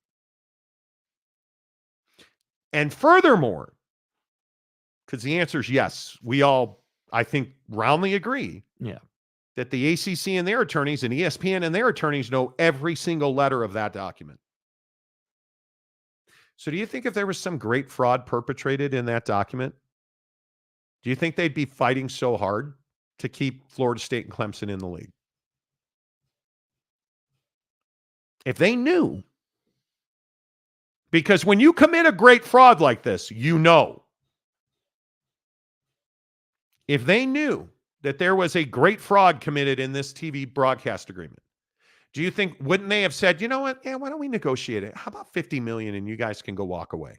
Because that's the essence of fraud, right? Your advantage is nobody knows the fraud's taking place. So you can commit the fraud, you get, as an example, you get your money, I guess, or whatever. Because that's what I'm struggling to understand. If ESPN and the conference had committed some fraud together as a team, because that's what Florida State fan is saying. That's what Florida State fans' argument is. Well, the document's redacted, Marty. That's why That's why nobody wants to allow us to see it. This is a deep state fraud being committed. And this contract, which is written in Crayola crayon, by the way, there's the ink isn't dry yet. There's a rectal insertion happening by this contract, Clause. which again is written in Crayola. And these fucking assholes, they stuck it up our buttholes. So I said, yeah. Which is why they redacted the part of our butthole being stuck up. It vexes me. Guy. And again, if the ACC committed some great rectal fraud, do you think they would be fighting so hard to not let you leave the conference? Because if they fight so hard in you, because it's not the unspoken truth about this judge giving them the right to view this document, it's not surprising.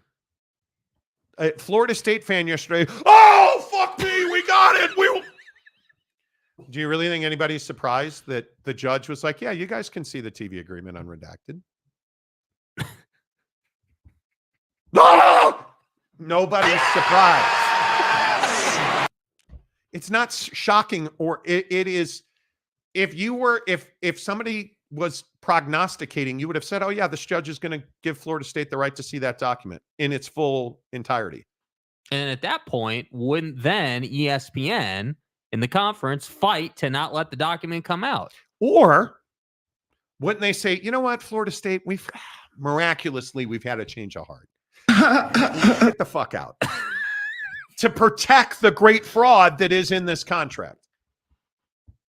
But so I'm telling you, I don't believe there's any great fraud here. I think Florida State will probably lose their great fraud. I think Florida State will probably say, hey, we believe this breaches the contract.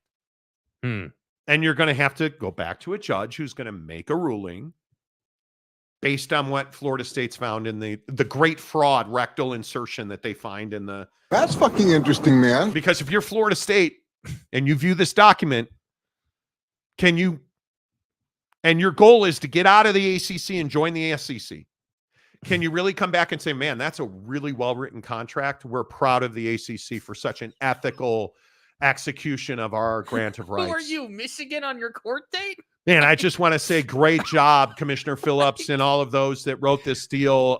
Man, you guys are contract writing mavens. You know what? We're going to rectally insert ourselves. It's called pegging, but we're going to rectally insert ourselves and stay in the ACC because you guys did such a good job negotiating this deal. We'll see you next year at Media Day. Who believes that's what Florida State's going to do? I don't. Florida State's going to find flaws in this TV contract. They better, because if you go back to a judge and be like, hey, dude, great document. Nice job, guys. The judge is going to be like, all right, fuck out of here. It's over. Yeah, you wasting lose. our time, bro. You lose. So, of course, they're going to find a huge thing. Like, I don't think this is even that questionable. That's why it's like kind of comedic on some level when people are like, oh my God, great fraud. We're finding it all today. Just wait 7 weeks. I've asked my legal professional sources. Yeah. Like, come on, dude. Ron Nolan, the great keister, the Monty Show, sphincter obsession much? Huge obsession. Yeah. Huge. Yeah. Huge. Yep. You know, it just is, you know. Hugh Janus. Anyway, OG Gary.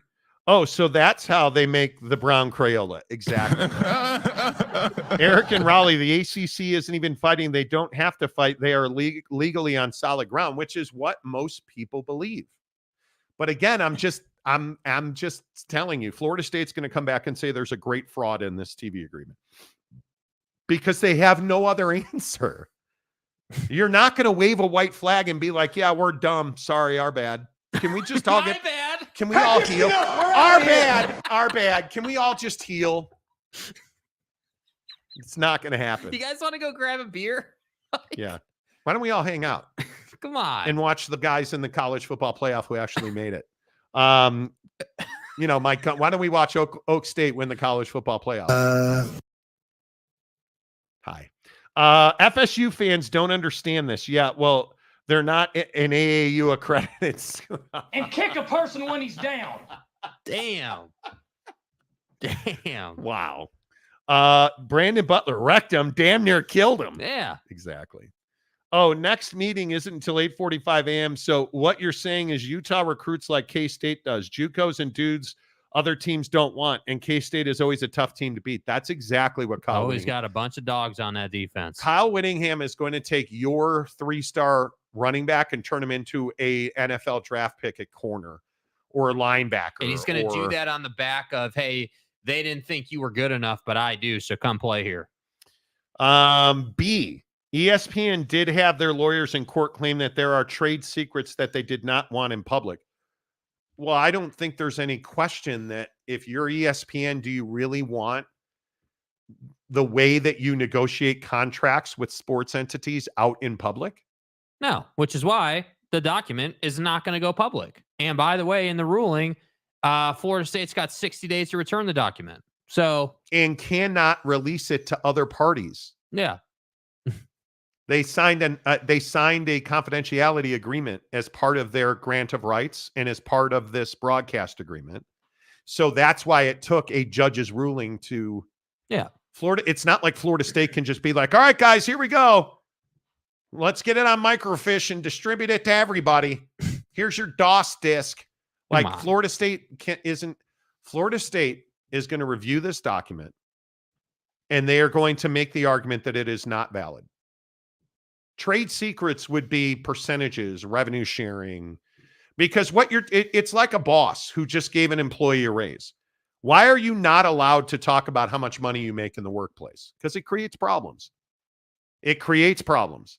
Yeah. So you have to, if you're ESPN, do you really want the Pac-2 after they get their $600 million? Do you really want any other conference knowing what your split percentages are or the language no, you don't, because they will use that against you. So it's not like it's hiding. K. Nurin, Monty always tells the truth. Sometimes it hurts. It does. Yeah. That's why you need to use lube. Lonnie Johansson. Hello. I'm just telling the truth. You didn't go to Las Vegas this year for the Big 12. Did not. Did not. And I'm glad because it's hotter than holy hellacious. Not interested in being in that. Yeah. No, okay. it's hot there. Yeah. All right. Couple other things we need to get to real quick. I guess we're not going to get to the Jazz. Do we talk Jazz? Well, what are the options? I think certainly this Brett Favre story. Did you guys see? So you guys may know this. Brett Favre was the centerpiece of a massive fraud about grants and government loans and funds in Mississippi. He was a central figure in reporting and scandal. And so one of the more interesting parts of the Brett Favre story is that, and excuse me, I mispronounced it. One of the more interesting parts of the Brett Favre story. What? I'm just, is that this was broken by, and this great fraud that was allegedly perpetrated was broken by some really good journalism. And what's really interesting is that now Favre and this other government official, then Mississippi governor, Phil Bryant, were using public funds to help build a new volleyball stadium at Brett Favre's daughter's college. Favre and Bryant were accused of stealing millions of dollars from the state. Funds that were coming from Mississippi's welfare fund. Mississippi, and I think most people know this, Mississippi is the most impoverished state in the country. They have the highest poverty rate in the country. I mean, it is unthinkable what he did. Now, however, Anna Wolf and her editor, and I'm going to say this name wrong, Adam Ganachu, have been ordered by a court to produce documents that name their confidential sources who gave them the information they needed for this blockbuster report. If they fail to do so, they're in contempt of court and will be sent to jail. And former Governor Bryant is the one making the motion to have that happen. And the more interesting part of this is, as this journalist told NBC, if I go to jail, I will be the first person to go to jail in the Mississippi welfare scandal. Nobody has gone to jail for it. Not even Favre and his thumb dick have gone to jail for this. The former governor is not denying or challenging the veracity of the reporting or the ethics of the reporting that broke this story. This governor is demanding to see this list of sources so he knows who ratted him out. Which, if you're a journalist, how on earth are you ever going to admit who you're talking to or who is giving you information? Yeah, I think it's easy for me to say, right? But I would assume this guy's going to die on that hill. Like, I don't think that I don't think that you can produce that. And by the way, I would love to know, like, outside of this ex-governor wanting the list of sources, what merit does it have to produce the list? Like what? Because ultimately, in our country, obviously, journalism is a super important thing.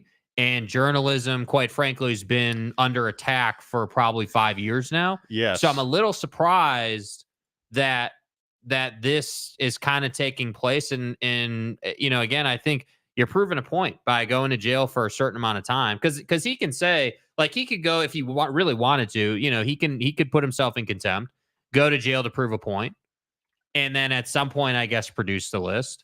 But I would just be surprised if he actually saw jail time for not producing a list of sources. But that's going to be tough. It is a case you should watch. And Brett Favre, what a scumbag, in my opinion. yeah, that's crazy. I just don't know how you live with yourself, and it's any number of individuals, right? I mean, you have the Brett Favre situation, and there's any number of situations in our world where people do heinous things, and just totally disregard the less fortunate. And I don't know how guys like Brett Favre live with himself at night. I don't know how you do that in the most poverty-ridden state to do that. Crazy. Maury Alvarez, hope you are traveling safely. 52 likes. Come on, those are rookie numbers. Smash that like button. Yes, please do. We've had over 1,000 views on the show today, and we're at 55 likes. Hello to everybody on X. Yes, the X following has grown. The X following has grown substantially, so we appreciate that.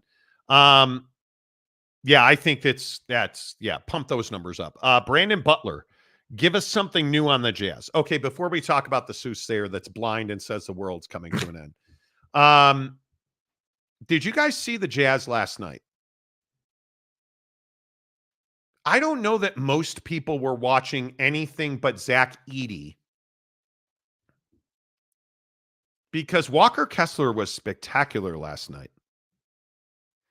Now, if we're being honest, one of the things we've talked about so readily is this idea that Keontae George is undervalued and that Walker Kessler is available for trade, which he is. Now, I'm asking just a blunt, direct question. Why are we not seeing this Walker Kessler in the regular season? Oh, that's right, because this young phenom of a head coach and Will Hardy doesn't know how to use him.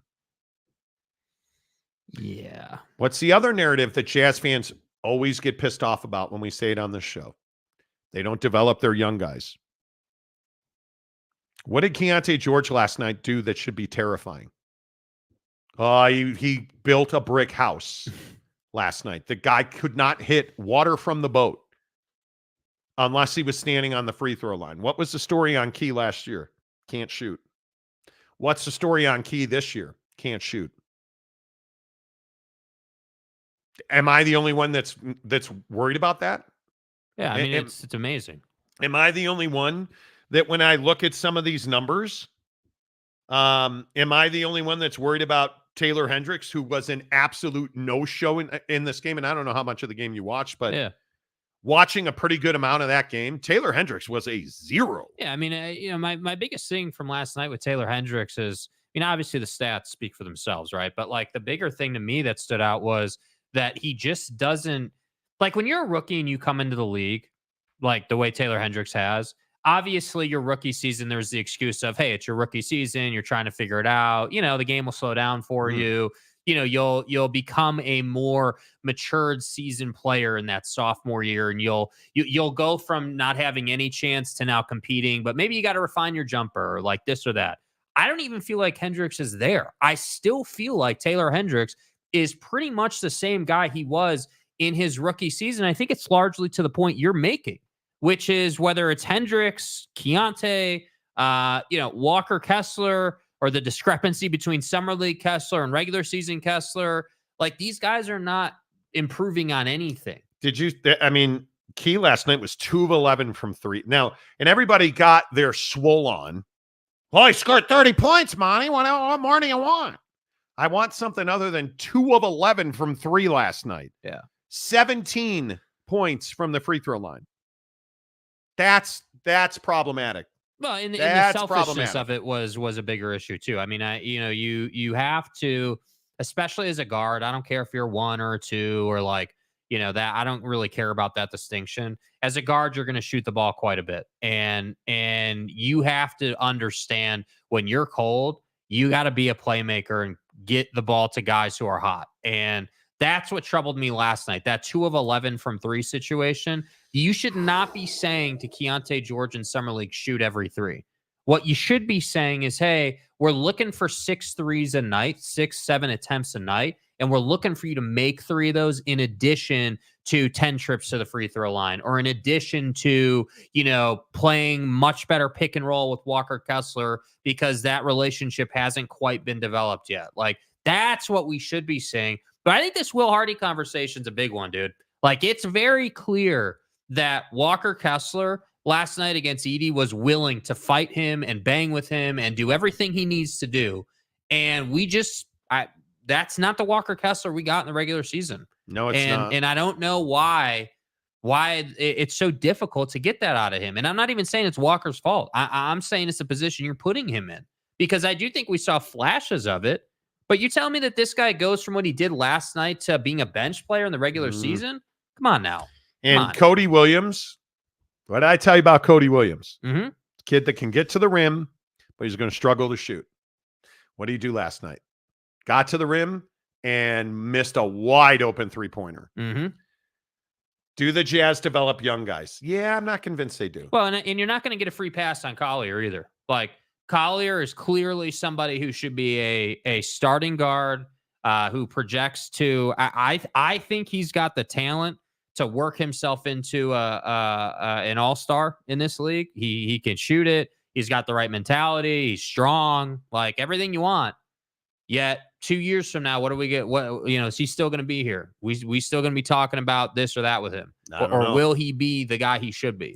Oak State James gives us $5. Watching between my meetings, I watched the Board of Regents meeting at Florida State a few months ago. The lawyer said the ACC didn't do their job and agreed to a lame TV deal. Now you get to prove that. Yeah. Now you get to prove that.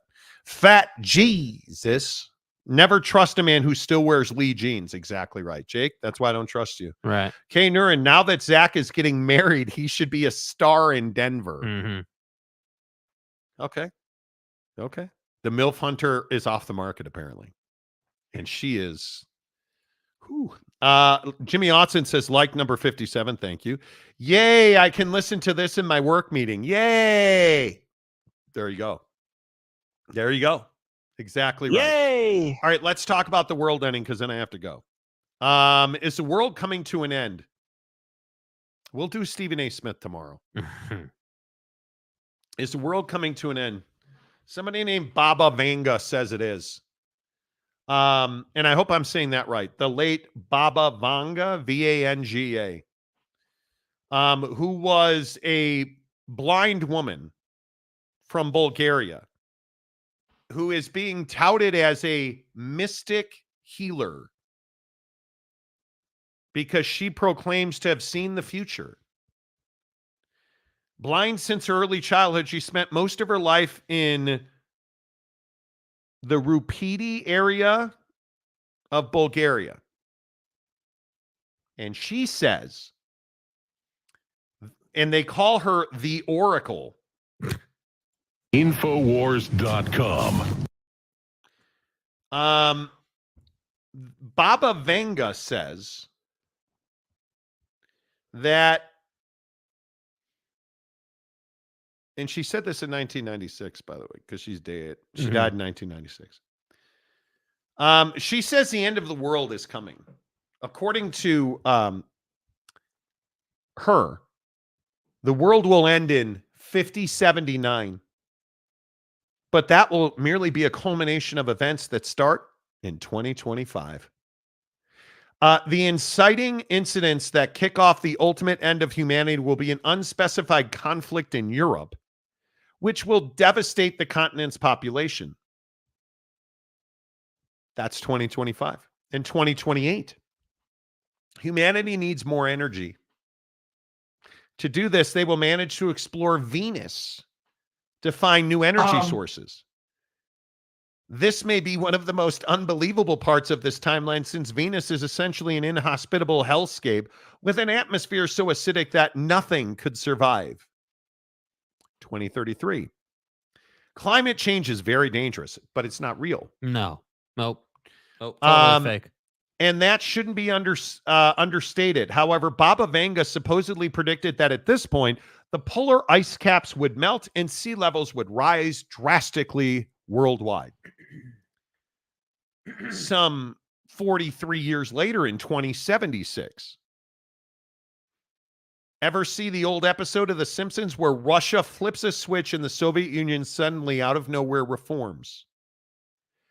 Baba Vanga alleged prediction claims that at this point, communism will be back, but will take over the entire world. 2130.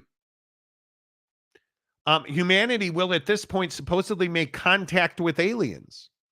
2170. Climate change is going to get worse. A drought is supposedly going to spread across the world. 3797. Whoa, that's quite the jump right there, dude. The Earth will supposedly no longer be inhabitable and capable of supporting life. Humans. We just fast forwarded 800 years right here by these predictions. Humans will allegedly leave their homeworld at this point and move to parts unknown, which brings us to the ultimate climax. Stay hard. Where humans will inhabit other planets and begin a war of the planets with each other and against each other. Now, this Baba Vanga person, who I never had heard of until now, has been dead since 1996. Many of her other prophecies did not come true. But certain others of us believe what Baba Vanga says is going to happen. Jake, do you believe it? The timeline is super sketch. Does this slap or is it cap? Yeah, this has cap written all over it. OG Gary says, I'll take cap for 500, Alex. I mean, listen, I do think that my opinion is that global warming is a true threat. I do. Now, not in our lifetimes. We'll see. We'll suffer some pain, but it won't. Humanity will survive. More of a threat, politics or global warming? Jeez. Man. Politics. Probably politics. Yeah. Well, because the thing when you were reading the list about the conflict in Europe, that's World War III, obviously. That's what that is a reference to. So, I mean, we're always, on the precipice of World War, it seems like. The Russians are always floating by Cuba. OG Gary, did she see her death coming? Because she didn't have eyes. See what he did there. I'm not one that gets into these people, man. Like if she said it, James, I get that electric cars help the environment, but we don't have the infrastructure for it. Why are we not using more hybrids until there are more charging stations? Why is your fucking governor doing a world tour while Houston drowns in itself without electricity? Did you guys see that? That Governor Abbott is on a world tour. He's in South Korea while Houston drowns. Solid. Why isn't Governor Abbott? Anyway. Fat Jesus. 2027, Monty hits 1 million subscribers. 2031, Jake asks for a divorce through text. Right. Midweek Coug. In the 10,000, we are dead. That's my prediction. I'm just saying. But by then, will Florida State have broken out of the ACC? Oh, God. See, you say stuff like that, and you're like, "Oh, bro, that was funny. It was funny, and I was making a ha ha funny joke. I was making a funny, dude. What's the problem? I want so badly to talk about this Stephen A. Smith story. I want it.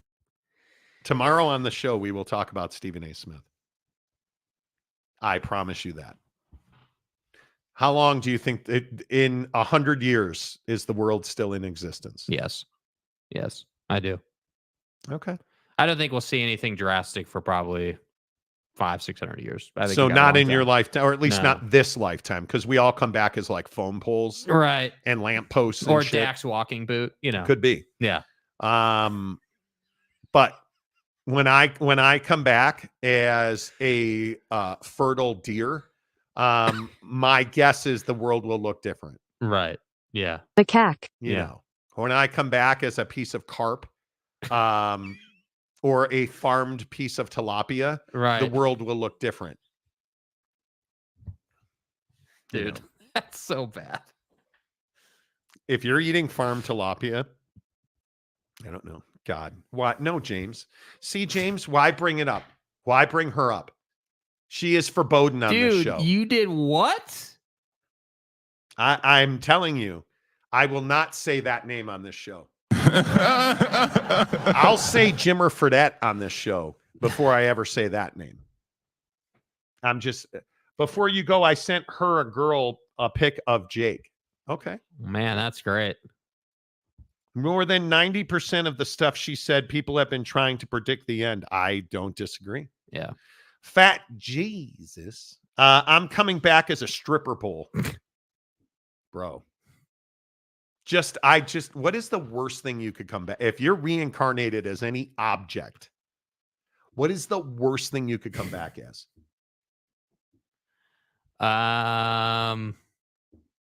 Is it like a personal hygiene product?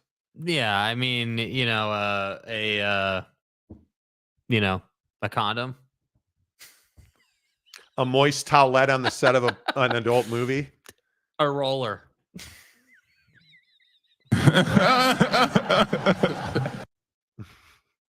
Stop.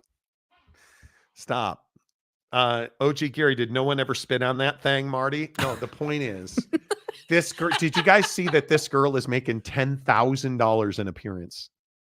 But she's not going to do OnlyFans. And she's sold out. Yeah. She's booked solid at $10,000. Not only do I not understand why we get such stay hard for people like this, I'm jealous as hell. She's making 10 G's in appearance. Yeah. I don't understand that. I really don't get it. Jake's bidet is the worst thing to come back as. Giggity, a bidet. Worst thing to come back as Oak State Jane or Ooh, careful, dude. San Diego chill. State Glenn. The worst thing you can come back as is a pro rata that you deserve. Oh, I mean toilet paper. Annie says a car beat up and tossed. Okay. A bedpan, Fat Jesus says. Damn, get that bag, girl. She is getting that bag. Mm-hmm. I don't know. Like, how did she happen?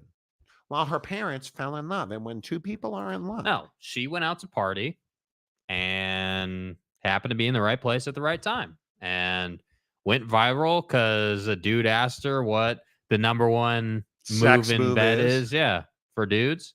And then she said that, and then it went viral. And then the funny thing is there was like a whole 10-minute interview she did with Buddy, and that was the only clip that went viral. Mike Smith says the worst thing you come back as is a glory hole at a rest area. Wrong side of that wall. Bro. I hope she saves every dime because she's boring as a box of rocks in her interview. She's not. And that's what I'm saying. She's not compelling. Like she's not funny. Oh, hot tool for president, man. No, I'm serious. She's not funny. She does not come off as intelligent. She's got this one thing. Mm-hmm. And that's all you need. Glenn says 10,000. See, there's no recession. And we talk about it on the show a lot. Did you see what Sunday symbolized? Or what Sunday was? The largest day in the history of aviation in the United States of America. Bro. Again. Oh, but we're broke as fuck. Well, apparently we have enough money to fly. Because flights are the busiest weekend ever. Her parents must be incredibly proud. Can you imagine their Christmas letter this year? Do people still? Yes, my mother-in-law writes a Christmas letter, which I still don't understand. Nobody gives a shit. Stop writing Christmas. Well, and then Jenny was in this bar and she was drunk and she came off looking like a hoe when she said she spits on that thing. We're so proud. Unfortunately, after that video surfaced, she got kicked out of the convent. What are we doing? Right? Yeah. She's a nice party girl. And she would make a great side chick for Jake. Right. Okay. See, you're out of your league now, dude. What are we doing? Mile High Club. Yeah, do it, man. Better than Cash Me Outside. Cash Me Outside. Dude, how about that? Did you guys see that pictures came out of her over the weekend? Apparently, like her. Of who? Of that girl. Catch Me Outside girl. Catch Me Outside girl. Isn't she the number one fans only girl or? I think at one point she was, but apparently on her she's like in, 18th birthday, I thought, or something. Something like that. And apparently pictures came out of her. Apparently she's in a relationship where there's some domestic violence happening or something. Come on. Yeah. So she posted some pictures, I guess, of like a pretty good shiner, and it was not good. Yeah, it was not good. So the things we do to our kids. Yeah. That's tragic. Yeah. That is true. This is the thing that I've never understood. If you're going to sell sex as your primary skill, that you're telling people, you are instructing people on how to treat you. Mm-hmm. And it's that's heartbreaking. Catch me outside. How about that? That's terrifying, dude. Heartbreaking. OG Gary, what do her parents say when other parents are bragging about their kids? Well, that's great that she graduated as a nuclear physicist with honors. My girl spits on it. How about that? Someone has money. Can I get some? Maybe I should ask Favre. Exactly. Right. Giggity. James is trying to live vicariously through Jake. I think apparently. So. LOL, only Marty would get upset over that girl. I'm not upset about it. We're such a sexual society. Yes, we are. Like how many guys have forearm strength into that girl now? That's what she and what I say to her and what I say to women, and I wish men would talk to their daughters, we're disgusting animals when it comes to sex. We're disgusting animals. And that girl, the spit on it girl, will always be known as a sexual object now. Catch Me Outside girl, sexual object. Anybody that is on OnlyFans, is it OnlyFans? Yeah. Sexual object. That's what you are now. Yeah. It's every girl who's done adult films who's like, well, I'm going mainstream. No, you're not. You're a sex object now. Paige Sporonic. Because we can't, as men, we can't get over the fact that, oh, she spits on it. Like, that's who we are. We're disgusting animals. Yeah. So she definitely cashed it outside. Well, yeah. She made money on OnlyFans. Her mom gets picky about it. I keep telling her it's not I'm not saying it. I'm not saying it. I will never say it on this show. I won't. I'll never do it. I'll never do it. Ever.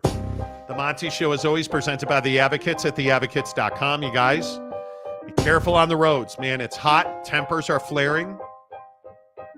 Be kind to each other. Be nice to each other. But if you get in an accident, please don't trust your insurance company. They're not working for you. They're working for them. Get with The Advocates. Let them handle your medical bills. Let them negotiate with your insurance company. Let them battle so that you can get back to the best version of yourself. And the best part is you don't pay The Advocates unless and until they win your case. So go chat with an injury attorney live online for free. Won't cost you a dime at theadvocates.com. Make sure you tell them you heard about it on The Marty Show. Until tomorrow, say goodbye, Jake. Goodbye, Jake.